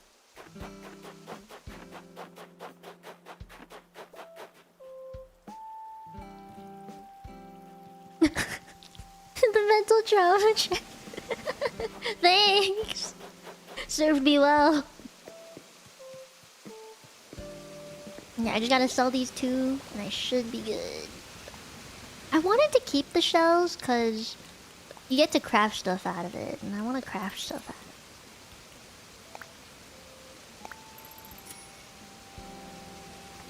it. Surprise, we'll hopefully never know. The thing is, I don't want to graduate. I don't see the need to at all. Like, if something were to change in my life that made me feel the need to just stream less even, I would just say that. I would just say I'm gonna stream less from now on because I had to get a real job, or I had to, I don't know, mental health bad or physical health bad. I just can't be here. I'm just gonna say it, you know? And I'll just change my stream schedule from as frequent as it currently is to much less frequent. But I don't think I would completely stop. I don't know. I think I like streaming too much that I would genuinely feel really bad otherwise. Yeah, I think like... I would say... I don't know how to word this right. I love streaming, and I've never had a bad time streaming. I've never, like, had the worst stream ever. Like, it just hasn't happened. The only bad things that come with streaming are either the weird audience that I might attract, or it could be the drama that surrounds it, the niche that comes with it. Maybe I'm not making enough money. It's never actually the stream's fault. Like, it's never actually the stream's problem. Does that make sense? Why is he swimming away from me? Which way is he facing? Oh, faces butt. But does that make sense? I really hope that makes sense. I've never actually had a problem with being on a stream. It's either like the drama that surrounds the field itself, like on Twitter or something, and at this point just don't look at Twitter. Oh, or it's like behind the scenes stuff that happens, or if it really was an on-stream bad experience, it's probably a random ass like chatter that I've never seen before spamming me, or I get like a bot in my chat that I can just ban. It's not really like a bad stream though. And I don't know, I think in the beginning I didn't know how to manage everyone. Like I didn't know how to deal with like a community and stuff. So maybe back then it was more stressful and I didn't know what to do. And like I felt bad for not knowing. But nowadays I don't think I've ever felt like it was bad. Like I don't see a reason to leave at the moment. And for the foreseeable future either. I don't see it. Oh, wisdom of a granny? What even? Which is good, no cap, for real? For real, for real? On God? Like, I don't want to say that just to give you guys confidence that I'm not leaving, or that you can feel comfortable, like, leaving and coming back after a year and still seeing me here. That's not really the reason I'm saying it. It's more so like... how do I word this? Like, I don't see, at least for me, the need to give up something that has made me very happy. That's it. Yeah. It's not! And like... I get to play games for a living, man. Any Asian child's dream. Don't want to study. I did my fair share of studying. I'm done. I'm done, man. Words with JT. Thank you for the subbies. Oh, I got money. Like, I would never want to go back to school. I've been asked by so many family members if I'd want to go back to school.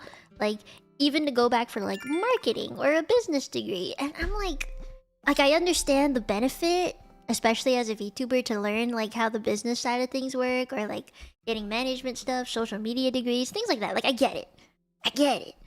But no, I see no like good things coming from it. Cause it means I actually have to go to school. I have to leave the house. I have to give time to it. I'd rather spend time making funny shorts and streams. Any child's dream? Yeah. And you know what? I will say, I'm not making enough money to really call myself earning full-time money. I'm more like making part-time money on full-time time. Does that make sense? I'm not rich or anything. I'm not. I say I work full-time. I'm a full-time VTuber because I genuinely spend that much time being a VTuber. Come on, fishy. Am I facing the wrong way again? I am. Fuck you. And I live in Canada. I think that's the worst part. I fucking live in Canada. Trying to think of what to do. Happy home paradise time. Wait, no. If I get bugs, I can sell it to her, right?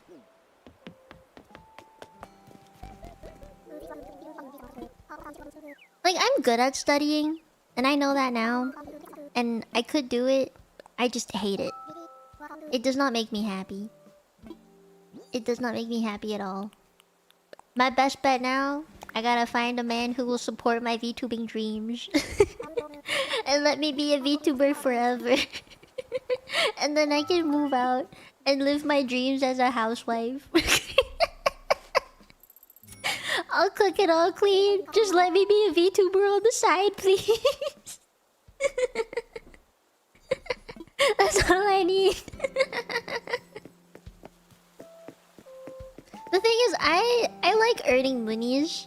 I like having this independence, right? I wouldn't want to completely quit just because, like, I got married or something. You know? That's... Nah. Nah. I want to work. Making part-time money for full-time work is pretty much the past 10 years of US economy. That's so sad. Sounds like a cat loving housewife we know. Hey. Guys, go check out her channel. Emily. Find someone who'll never make you drop your passions for them. Yeah. That's so stupid. I would never. But one day. Gotta find me a hubby who's willing. What the fuck? Just whacked that net into the grass. Wait. What do you mean you used to? You don't want a VTuber wife anymore? Did the appeal go away? I wonder what that'd be. Is it not the same as just like someone who has a remote job?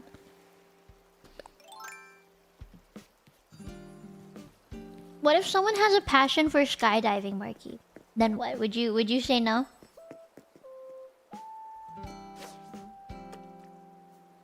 Waifu for life. Am I waifu material? Oh fuck. My controller buzzed. I thought it was ready. Am I waifu material? Am I a good waifu? I think I'm a wise waifu. I'm more of a wise, not a waifu.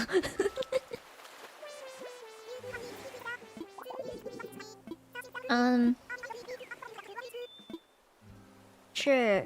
What? Guys, what's it? The greeting? Can you cook? Yes.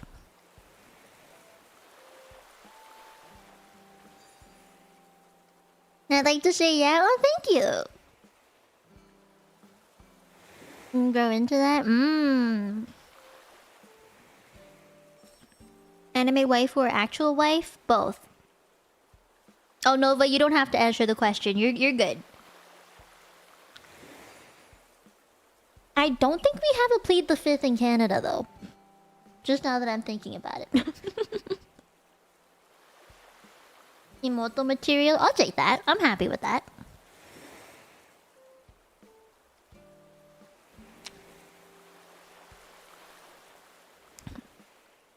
I've seen that might be about me, so I do want to be direct.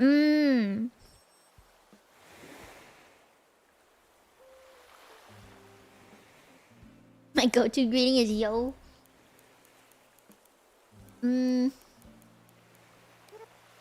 Oh wait. What? Oh no, that doesn't. Where's the caps button?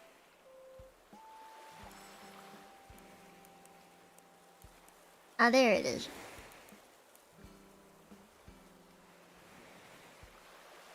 It did get auto-modded. I do see it though. I'll take immortal though.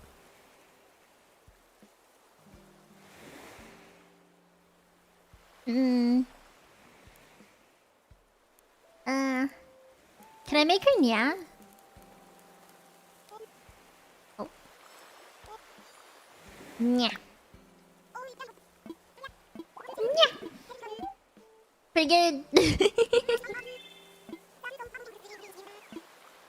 Wait. If you call me wise though, am I still immortal? Can immortals be wise? My model is blocking the fish. I'm gonna have to fish it like this.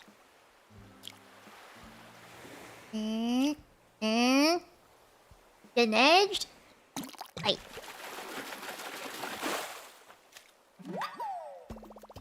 I wonder if me having a remote job would possibly cause a person problems with streaming. That's a good question, I think. I mean, this is all hypothetical. I would say no. As long as you have two separate places, I'd like to think that it'd be okay. Like, for example, you have a room for your work stuff, and then your waifu has a workplace for her work stuff, and you cannot hear each other through it.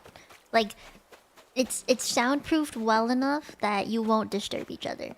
I think that is the best way that it would work out.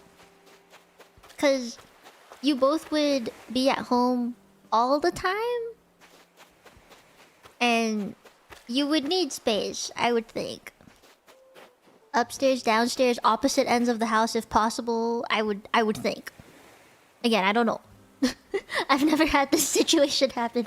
But what I can tell you, from my sister starting to have a semi-remote job at the same time as I have a remote job, it complicated. You cannot be in the same room. Currently, our desks are in the same room, and if she were in this room as I'm streaming, I will stop talking, or I will like become very awkward, and it bothers the crap out of me. Now, of course, sister versus spouse will be different.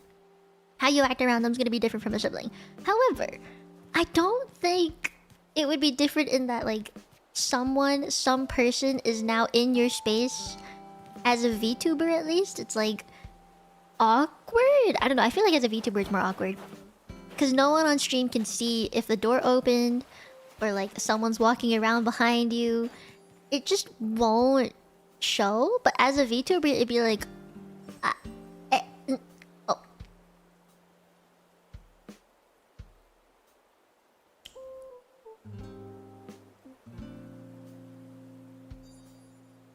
And then they're gone. So it's like, what the fuck just happened? They said some things. You looked around. What just happened? No one's gonna know until the VTuber actually says it, right? It'd just be very awkward. So you would have to have actually separate spaces, in my opinion. I wonder if I should shake more trees.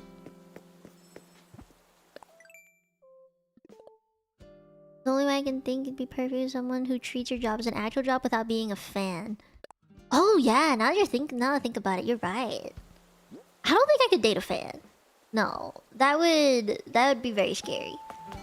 I would prefer dating someone who is into, like, they know about VTubers enough that they'll respect the job that I have, but at the same time isn't my fan.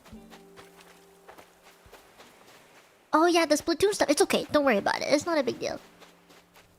I don't see any more fishes. Oh wait, I need that.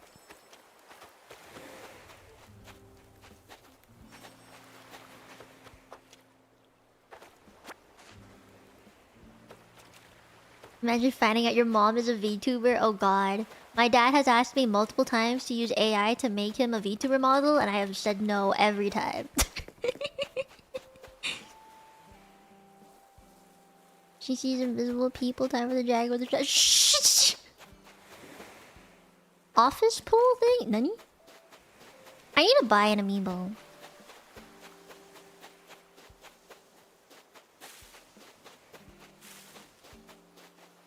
I'm not a fan of AI in the sense for like models and stuff. I think depending on your usage of it, it could be great. I think people forget AI was meant to be a tool, not the thing that does the work for you. Yeah, ew, right? Oh, God. Like, I love ChatGPT for answering my questions, you know? Like, it's helped me answer some very difficult questions. Or like, I wrote, I'm going to Japan. Can you give me some popular tourist destinations? I like that. I like that kind of AI usage, you know? Like, just give me a general idea of what could be in the area that's a decent price and won't break my wallet. You know, and then I'll do my own research on the place. But not for certain other things that I think are a very big no-no. As companionship? Wait, where did the fish go? Oh my god, did it go all the way down there? Bitch. I give up on this fish. I wanted to get fishy. You know, in Where Winds Meet, the NPCs have AI in them, so you can talk to them and they have actual responses. And it feels like I'm talking to a person with feelings. It's great. For real, for real. Trust. Oh my god, the Google Dockies! Not the Google Dockies! I don't read them anymore. I give up on reading them, no thank you. Whee! Not the Heroes Realm. Oh, we did it! We won! And it was really quick. Because we actually knew the mechanics. I find that, like, videos using AI, while I think the development of AI has been pretty insane, and I'm really shocked at how good it's gotten. Wait, where the fuck did it go? Like, I'm genuinely shooketh at how good it is now. There are some things I could just never use it for. Oh, this guy's a runner. This guy's a runner. Oh no, I'm running out of air. He's a running. We can do it again, don't worry. Yeah, like, tools like that, Nova, that makes so much sense. You know? But never for, like... Yeah, the generative stuff? Nah. Nah. Why is this guy so... Got him, got him, got him. Run! Fiery drama, but you can ignore it. Haven't you guys noticed that? Oh, it's the 100th like. Thank you, Ashley. Thank you. Getting free stuff. Treasure Island has a lot you can go free of charge. I've considered, but I'm also like kind of just enjoying the process of farming for resources again. It's been a long time since I've done it. We'll do it again, Zephyr. Don't worry.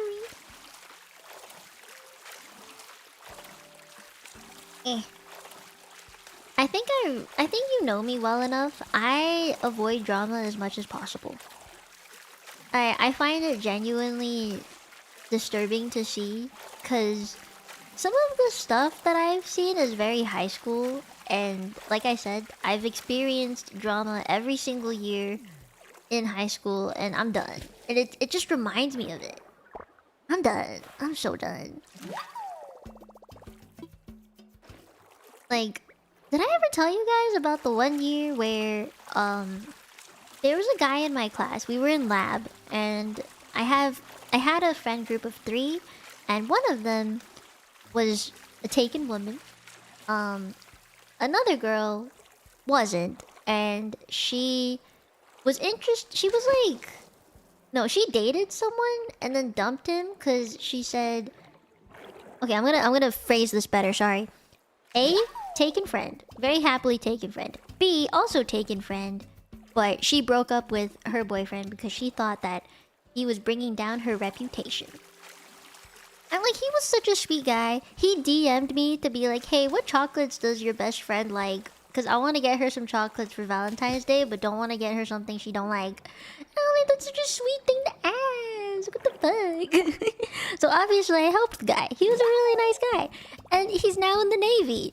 And he's super, super jacked now. And I was like, you said he was too scrawny and his fashion sense was terrible. Like, look at him now, man. Those compression t-shirts, they do wonders for him. Good job, guy. He's living life now. He's doing great. I don't even talk to the girl anymore. So anyway, B recently broke up with her boyfriend, and I was still very happily single. And in lab class, the 3 of us were in science together. I think it was chemistry, actually. And there was another guy that I was sitting at this table with, or we were sitting at this lab table with, and he spoke Cantonese. I knew that. I don't think the other 2 knew that, but all of us spoke Cantonese. That's how we became friends, is because we found out we were all, like, Cantonese speakers. And... oh, shit, I passed it. During class, A would tell me to flirt with the guy because she thought he would be a good fit for someone like me. As in, we both spoke Cantonese, he Asian, I like Asians. Shit like that, you know? And I was like, no, I don't wanna. Because I don't feel comfortable doing this. So I very, very obviously said no. But she kept doing it, and she kept talking to me in Cantonese to be like, go flirt with him, talk to him, like ask him what his favorite color is. Shit like this. And I think it was closer to the end of the year, like grade 11, end of grade 11. B ended up flirting with him way more. And I was like, I'm so sorry that this is happening, my guy. Because I was like friends with the guy. Like I would message him on like Facebook Messenger at the time for like school stuff. And I felt kind of bad that like my friends were doing this to him. Like he had no business being part of all of this. He was just easy target because we all sat in the same class, in the same room, and the same table. So at the end of the year, he like DM'd me and was like, sorry, I have a girlfriend. And I was like, bro, chill, you're fine. I never saw you that way. And he was like, yeah, but still, it seemed like you wanted something with your friends to do with me. And I was like, no, no, no, don't, stop. And then, God, okay, I remember like a few days before that, B called me and was like, hey, she wanted to like talk me out of being into this guy.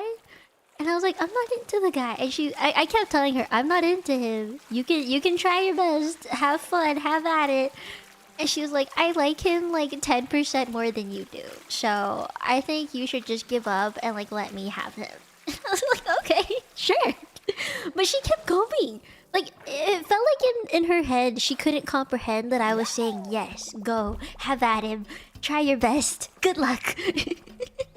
Instead, she wanted to, like, start shit. Like, she wanted me to be frustrated and upset. And she wanted me to be sad that I couldn't have the guy that she was pinning after. It was real stupid. You can't make shit like this up, bro. Like, it was really bad. I remember I was like in the kitchen alone one night. I think it was because like my mom and dad were out and my sister had like a date or something. But I was home alone. I was making some dinner. And then like I was just boiling some fish balls or something. And she calls me and says this shit. I was like, cool. Okay. And then after the call ended, it took like 5 minutes for friend A to call me and be like, wait, she called you, right? How did the talk go? Are you okay? I'll talk her out of it, don't worry. I was like, chill, bro, chill. I don't know why everyone in high school, when you're like 16, tries to make such a big deal about shit like that. Like, and I also feel like in the VTubing sphere, little things like this, where it's like, I said no, but the other person will keep saying, no, they said the thing. They said the thing, and I have receipts that they said the thing. It's very like finger pointy, or she said, he said what? And I can't. I think I've done a very good job at avoiding drama ever since like I was 17. I think that was like the last bigger drama that I had in life. Oh gosh, the hotel is in the way. They peaked in high school. Oh god. I think I peaked in university. Yeah. I peaked in uni. I have so many nice pictures of me in uni. Man, I missed having like... Okay, so the reason why my model has this hair color and the highlights is because that's how my hair was when I was in university. Like, I bleached my hair to have these colors and I was so happy with it. I have so many selfies. I was so fucking happy. And then COVID hit.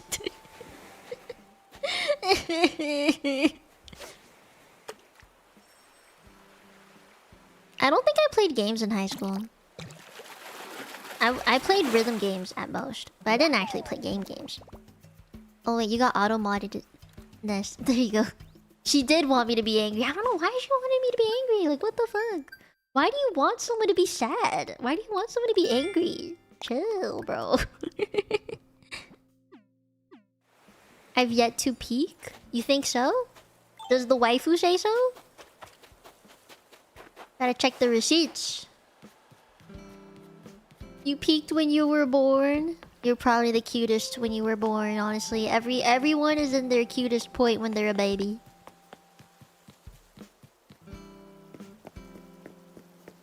There were brawls that happened? That's wild. Oh. I forgot what the limit of stars you can get per day was, but it's okay.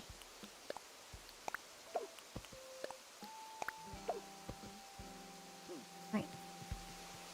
Did I sell enough yet? No.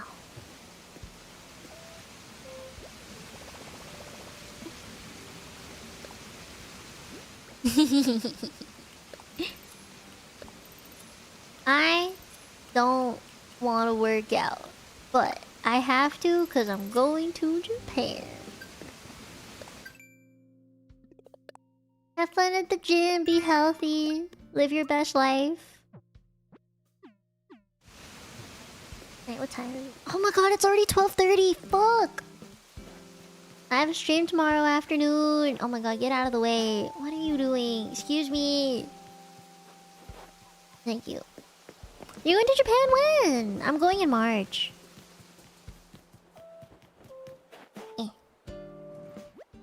The flight tickets weren't as bad as I thought. I'm still waiting for it to get processed on my card, but it wasn't terrible. Which is good. You're going in March too? Wait, when in March? I'm going like early March, I think. I'm not going during like cherry blossom season. I'm leaving just before cherry blossom season. But hey, it's just the timing. 3rd to 22nd. Oh, you're going early March too. Yeah, I think I'll be there around then. Less time though. I don't have the whole month. I have 2 weeks at most. I wish I had more time. Hey, look at my lily of the valleys. They're multiplying. I have a 5-star island. For real, for real. Oh, I gotta hit some rocks. It should lower the tourist count. I think so. One of my dreams is to go to one of those places that lets you like wear the kimono. And then you get to like rent it and you get to walk around and take really nice pictures. Stuff like that. Oh no, I didn't. Did I time it? I did. I wanna go to Guam first? Ooh. I did think about going to Hong Kong. Like, I think I talked about this earlier. I thought about going to Hong Kong. Because that's... Being in Japan is like the closest to Hong Kong I'll get. But... I don't know, man.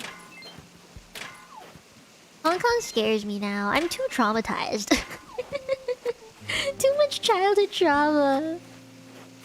Tea picking, yes! Dude, bet. Just go to the holy shit. You do love the Zenless idols.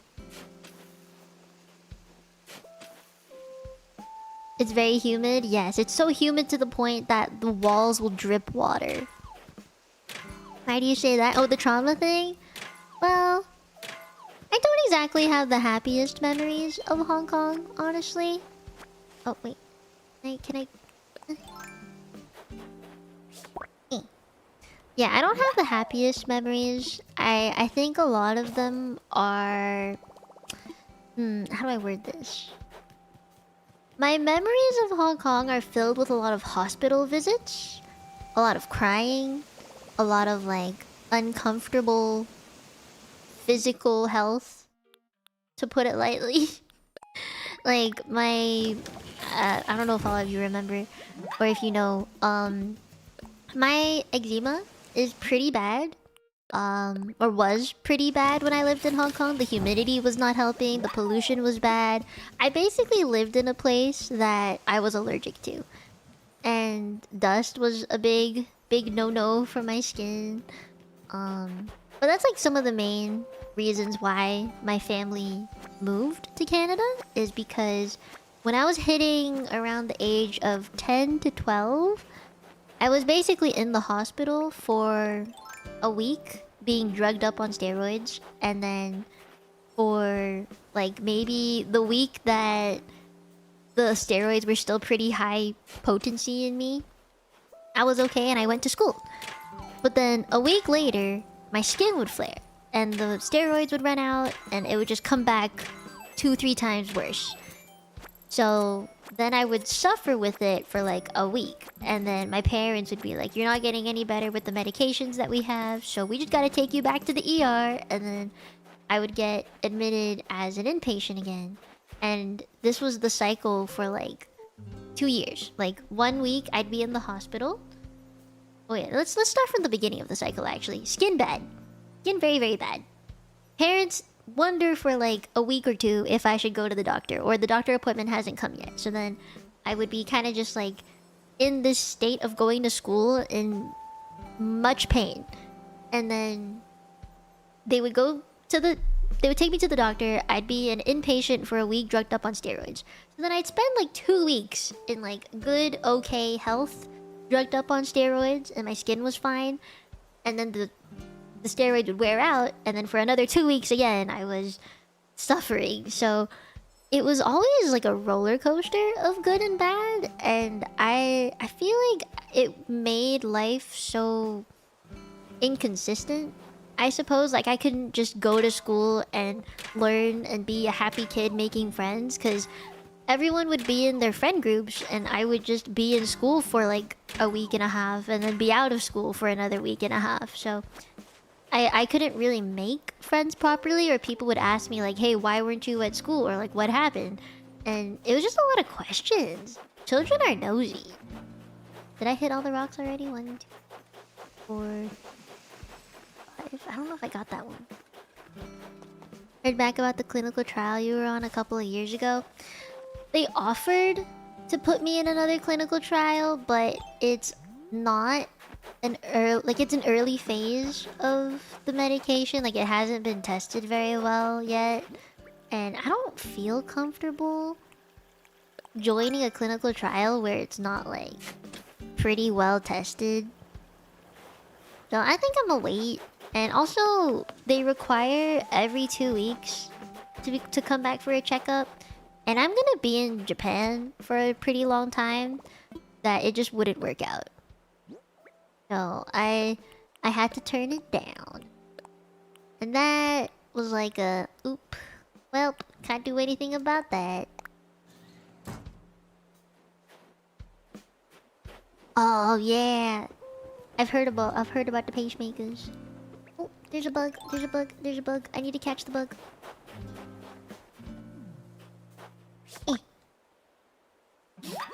So, anyway, I don't like Hong Kong because of that reason.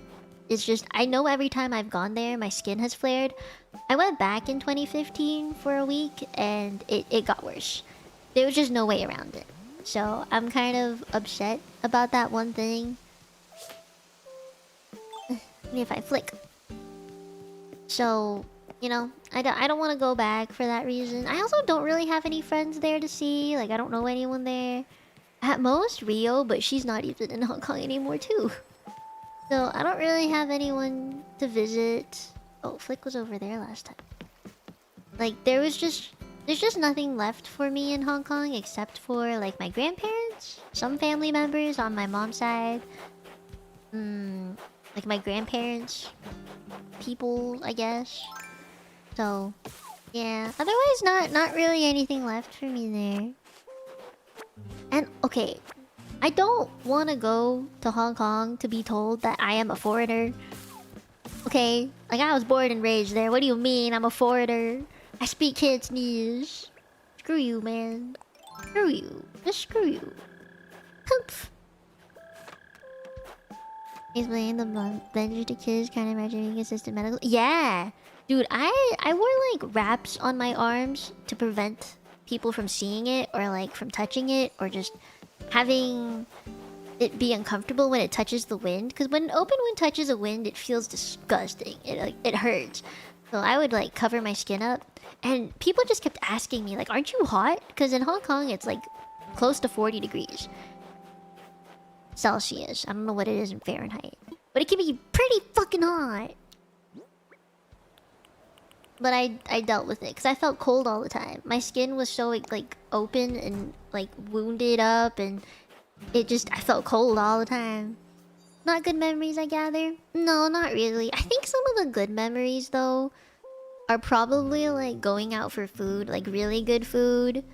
I have some fond memories of like taking my dogs to places. I remember like going on a bike trip. Like I biked at one point. My mom and dad taught me how to ride a bike, and that was really cool because barely anyone in school knew how to ride a bike. So I was cool and I knew how to ride a bike. I also took the horse riding lessons and figure skating lessons when I lived in Hong Kong. So like they weren't all bad. You know, like during the periods where I was drugged up on steroids, I took a lot of classes stuff. Like I took advantage of the period that my skin was good. So I ended up learning a lot of things. Just out of curiosity, is mainland China and better for your own guns? It's probably worse. Like if you think about it, if you've ever seen any videos of China and stuff, like the cities, which is probably where most tourists go, there's barely any nature around. And I will admit, in videos and in like C-dramas and stuff, they make the weather look so nice. They make the greenery look really nice, but realistically, in the cities, there's hardly any nature. It's very polluted. It's a lot of dust. And I don't think I'd survive. Genuinely, I don't think I'd survive. Unless I was like on some kind of miracle drug that made my immune system less reactive. Because I found out that my eczema isn't triggered by like touching things necessarily. Like yes it is, but like it's more so the air, and that my body is in a constant, like my immune system is in a constant state of overreactivity. So if I sweat, if I touch anything dusty, if I touch dirt, even like grass, or if I like I don't know how to word. If I'm like outside for extended periods of time in hot weather, I'm allergic to myself. I'm allergic to my own sweat. Dust is like 90% dead skin cells. I'm allergic to that. I'm just allergic to myself. So my body is in a constant state of that, like being careful of what I eat, being careful what I touch. So if I were in China, in a place that's full of dust and things that would get my skin to flare, I would just probably be in the ER for like the entire trip. You've seen it? Yeah. Yeah. Quite literally allergic to touching grass. Right? I have hay fever too. Good night, Ruben. Have a nice night. Thank you for coming. Send it to Brazil. Why Brazil? Why Brazil? I think if I chose a place, it would be like, if I had to pick a place that is super good for me, I actually would say it's Canada. either like really far away from the city Canada, or just Canada. Cause okay, I'm gonna try to explain this properly, but for all of high school and even like middle school when I first moved, cause I moved to Canada when I was 12, so it was like kind of middle school to high school time. For the first 4 years, like 4 years in high school, zero issues. My skin would only flare if I was going through like massive stress, so like exam periods, drama from friends. Those were the only times my skin would flare. Oh, weather changes because homeostasis got disrupted, external factors affecting me. Those were the only times it flared. But then again, I was also only a teenager. My body was still going through puberty.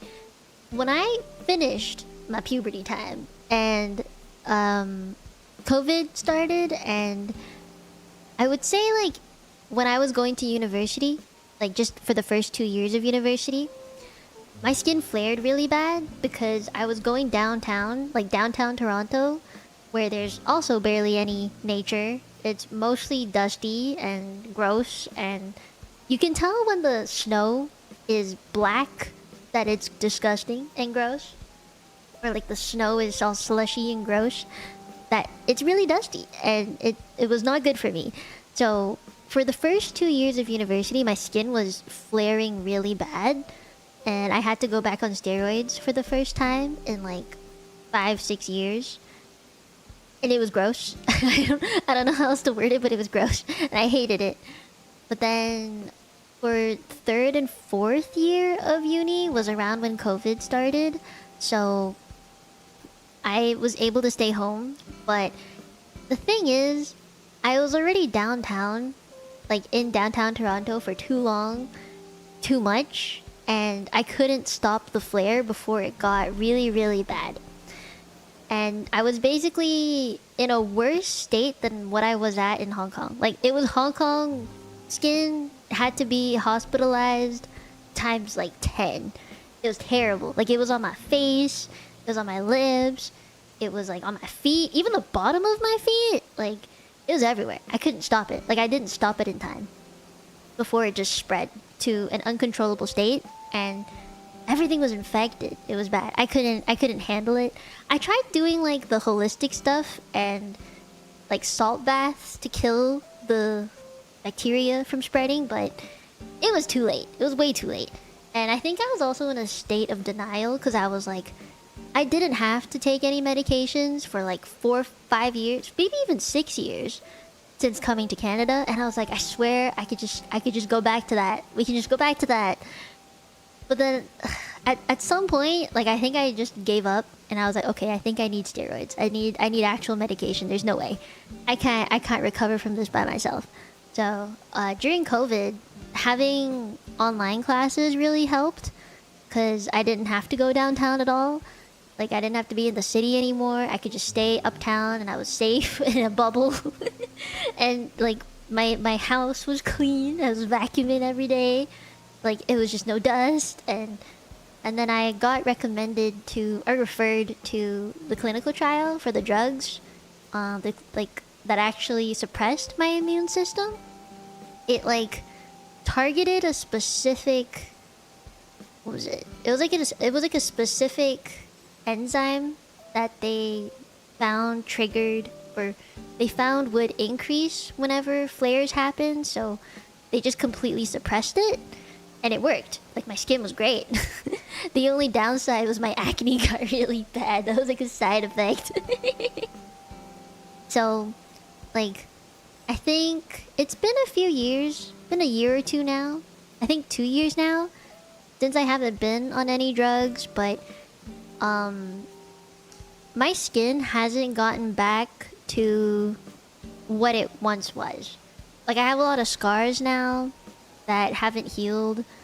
I mean, as a teenager, it probably would go away within a year because I was younger. My collagen stores were higher. But as an adult now, I think I'm healing slower. So it takes more time for wounds to heal. But I have a lot of scars from it. And I mean, it's probably going to take a decade for them to really go away. And I don't think my skin will ever be as good as it once was. Like, it's always going to be this sensitive. So I have to be careful with like going to Japan because, I mean, Japan is also a city. They have nature, but it's still a city. So when I saw the doctor recently, they gave me some emergency steroids to take with me just in case I do get a really bad flare, so that I can like at least make it home and not die. So I'm praying I'll be okay. It was corticosteroids, but I got something else stronger. And it still wasn't enough. My body is also just super resistant to steroids now because as a kid I was IV dripped steroids. And I think my body developed a very strong resistance to it. So Yeah, they don't really work on me anymore. I have to like try other things. Yeah. And so the thing is, when I was in high school, I didn't have any steroids or medications at all. So I would have hoped that within those 5 or 6 years that the resistance that I had wore off. And I mean, body changed a lot, puberty happened. So I would have hoped that it wore off, but I think within the past few years or so where I've had to go back on steroids, the resistance is coming up much quicker. I think my body's just remembering it now, which kind of sucks, because then nothing will help me unless I go on drugs again, like clinical steroid drugs or something again. I really don't want to. I also hate injections. Like for eczema this bad, injections are typically the way to go, and they are usually prescribed, but they're hella expensive, and it's not covered under the free healthcare that Canada provides for its residents. So I'm like, no. I'm just gonna try every like holistic, not actually medicated thing I can do to keep it under control. But like, this is why I love being a VTuber, and I don't want to trade it for anything. Like, I could find another remote job, yeah. It wouldn't like be, it would be the worst thing, but being a VTuber means, or at least indie VTuber, I get to control when I stream, how long I stream, what I stream, when I take breaks from it, and having that freedom makes it much less stressful. I have much less mental stress, and that translates into my skin's state. So, I mean, this is my trade-off. Less money, but more freedom, better health. You heard that happening? The resistance? Yeah. It would be like, I don't know if you want to look it up. There's one that's pretty well known called Dupixent. I don't remember how to spell it, but I know that's how you say it.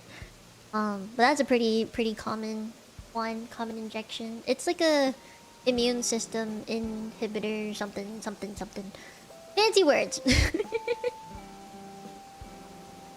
Yeah, it is much less stress. And I mean, I haven't been hospitalized, which is nice. Since Hong Kong, I haven't been hospitalized. I was about to be, but they were like, we can give you the injection, you can go home. You don't have to stay. Because I already knew what was gonna happen. So, yeah. I could have been hospitalized, but I wasn't. Yeah. Well, do you see why I value VTubing so much, though? I think it makes a lot of sense why. Like, I really could be working the 9 to 5 and leaving the house every day, but my skin would be bad, I wouldn't be happy, and I'd be stressed as fuck. So, you know, like, VTubing does have its own stressors. There's good and bad parts to it, like every job, right? But I feel like the freedom I get, the things I get to do as a VTuber will make me happier in the long run. Oh, no, you're good. The injections, as far as I know, because I was on injections in the first 2 years of university. It's like subcutaneous, so you just like inject it into the skin, in the fat. So I wasn't allowed to like lose weight, because they already said I was almost too skinny and it would hurt more. So they told me to put on weight so it wouldn't hurt as much when the injection went in. Because you have to like put it either in the thigh or your tummy, which has the most fat or like the most skin that you can pinch. So they're like, you gotta gain some weight so it doesn't hurt as much when you get the injection. And I didn't want the injection in the end. Like I backed out of that clinical trial because I hated the injections after a while. They told me I had to do it myself at home, and I was like, oh no. Like my sister helped me do it because she was training to be a nurse and stuff. Like she was in school to be a nurse, so she had like the license to do it, but it still hurt like a bitch, man. Medically prescribed weight gain. Yeah. Yeah, it was painful, bro. It was painful.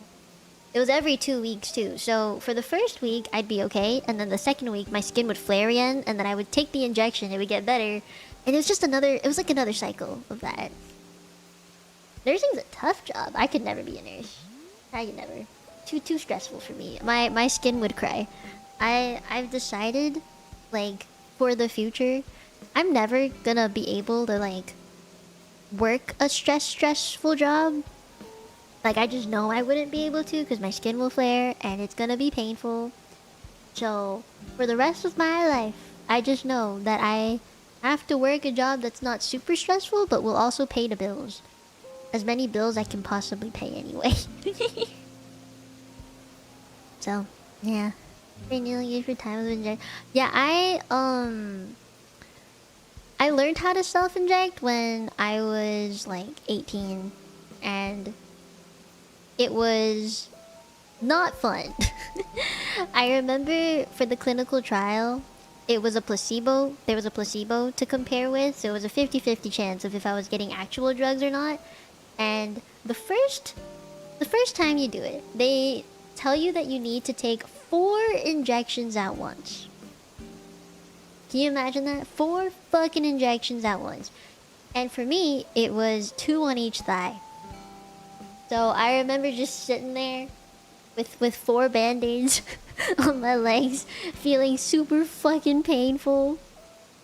Yeah, it was 4. Cause okay, let me phrase it in a way that makes sense, in a scientific way. So there's the placebo, right? And then there's also 2 different doses of the medication. One that, okay, let's just say like one at normal level and then one at twice the level, just for story's sake. So they didn't want you to know what you had, and the doctors or the people prescribing these drugs to me also wasn't supposed to know what I was gonna have. So for the first run, I had to take 4 injections at once because it was 1 for the placebo, 1 for the normal injection, and then 2 for the double dosage one. And they just didn't want me to know what I'd get. Like, they didn't want me to know what I'd get. So, however many of those was the actual drug, we wouldn't know. It's just, that's like the amount that they had to force me to take. And I was like, couldn't it have just been like 1 or 2 injections at most if it was like double dosing me? And they're like, yeah, but you would be able to know then if it was just the single one or if it was a placebo. I was like, there was some other random ass reason. There was like some other way they could have gone around this. I just thought it was really stupid. And you know what I found out? After those 4 injections and a couple more after that, I think the only ones after that, oh, that was like the booster one to start you off. And then after that, it was just 2 every time, but the starting one was 4. So I found out 3 months later that the 4 that I took, the 4 boosting, like they were supposed to boost you with the initial 4, all 4 of them was fucking saline. I got injected with saline 4 times because I was on the placebo. So none of them actually did shit. And after that, I felt so betrayed. I was like, I'm never doing this again. So I backed out of the study. I was like, I don't want to do this anymore. And they're like, no, we can give you the actual drug now because you didn't improve and we know you're on the placebo, so we'll give you the actual thing. Trust. So I stuck with it for like another 3 months, I think, until they told me I had to start self-injecting within that second month. And I tried it for 2 months and I was like, no, I don't want to do this anymore. So then I quit. I was like, I don't want to do it. Yeah, it was, I felt so fucking betrayed. I'm never doing that again. It was so painful. No, this was the very first clinical trial I did when I was like 18 or 19, give or take. Yeah. The second clinical trial I did was kind of similar. It was also like a, I think it was just a placebo and a drug, so it was only 2. And then after that, like for the starting one it was 2, and then for the rest of them it was only 1. But I didn't think it worked. So then a few years later, I think it was 2023? No, 2022? Something like that. It was right before streaming, I think. Because the reason I started streaming as a VTuber was because my skin was really bad. I didn't want anyone to see it. So I decided to be a VTuber, but I got a clinical trial offer for a pill. And I was like, okay, I can do a pill. I can take some pills. I'm better with that. So that one was like a daily pill. And it kept my skin pretty good consistently for like 2 or 3 years. Until the study got discontinued. And then I was just cold turkeying it. So that was a really rough transition period. And it was right before I went to my first off-kai in person in 2024. I was so scared. But yeah, we're Gucci now. I think right now, the only thing that worries me is keeping my body under homeostasis. Like avoiding things that will make me stressed out. So planning for Japan is stressing me out. Money is stressing me out. Being a VTuber is stressing me out. Those are the things that like I need to avoid being stressed about. But hey, what can you do? So yeah, I'm doing okay now. Like I won't say my skin is great. Like I can see it flaring in a few places, like inner elbow area, under my knees. Those are like the most common places for it to flare because that's where sweat gathers. But I mean, it's not so bad that I can't live my life normally. I just have to stop thinking about it so bad. The rose formula, I wish. It's probably on the market now. Going to the Hololive Festival? No, sad. I'm not. I wanna, but I'm not. I'm hoping to go to like a collab cafe though. At the very least, a collab cafe. Yeah, I saw they had tickets, but I didn't make it in time. I didn't decide, or like not decide. I didn't like solidify Japan plans and dates until like last week, so I was late. I was too late. It is what it is. Okay, it's 1 AM. I'm going to bed. Lots of business, not business. Lots of deep talk. I just read business trip. Hiya. Lots of deep talk today. I didn't want it to be depresso. I didn't want to end it depressively. You didn't get any? Oh. Huh? Wait, Dredd, thank you for the dono. Thank you. Why didn't the alert pop up? Or did the alert pop up and I just didn't see it? Thank you for the dono. You're keeping my survival funds up. Thank you. Good time zone. Deep time. Good yaps today. Deep yaps today. Lots of good deep yaps today. I'm pretty proud of the deep yaps I've had today. I'm gonna find someone to raid into because it's been a good night, and I wanna send you to someone who I know is a good yapper. I found someone who's a good yapper just for you. Sky Sanford! Sky! I love my Sky. Oh, thank you, Cass. Yeah, I feel like part of VTubing is sharing experiences, honestly. Oh. But thank you for the dono, whoever it was. Yeah, VTubing, a lot of it is sharing experiences that other people may not have had and learning from them. I feel like in chat I've learned about people's lives and things that I didn't even know were a thing.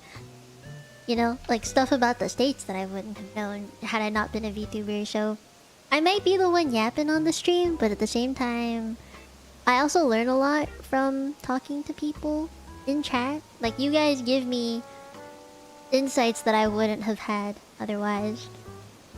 Oh, it's 1 AM. 1:04 AM. I should go to bed. I have a stream in 12 hours. I gotta go to bed. And their yap match your power level. Oh yeah. You'll see. You'll see. hey, I've shared my struggles many a time, and I'm pretty open about it, cause I think the struggle was an experience that other people may not have heard about or knew was a thing, and I would share it, you know. If questions asked, I will answer. I'm a very open book about stuff like this. So, yeah. I wouldn't call it trauma dumping though. I feel like this is more just educational, experience sharing stuff. Not trauma dumping. It also gives for some like good yap time. Hope you and all the extra funds for all the Japan stuff. I hope so too. I hope so too. I've been budgeting real good. I'm glad it was good hearing. I'm very honest about it. You give us great appreciation education. You're welcome. I mean, I appreciate you guys for being understanding too. Because, I mean, I've talked about mostly what I was going through, but like more factually, I think step by step. But there were some emotional parts to it. Like, I got bullied a lot for it. Like, kids are kids, right?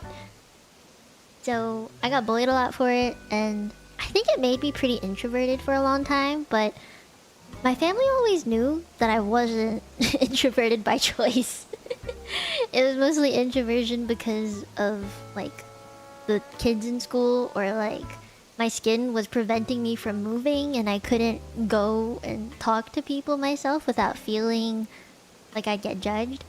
So once I moved to Canada, and they saw me be like actually extroverted and have friends come over, they would never say no. Like if I asked, hey, can a friend come over, they would never say no.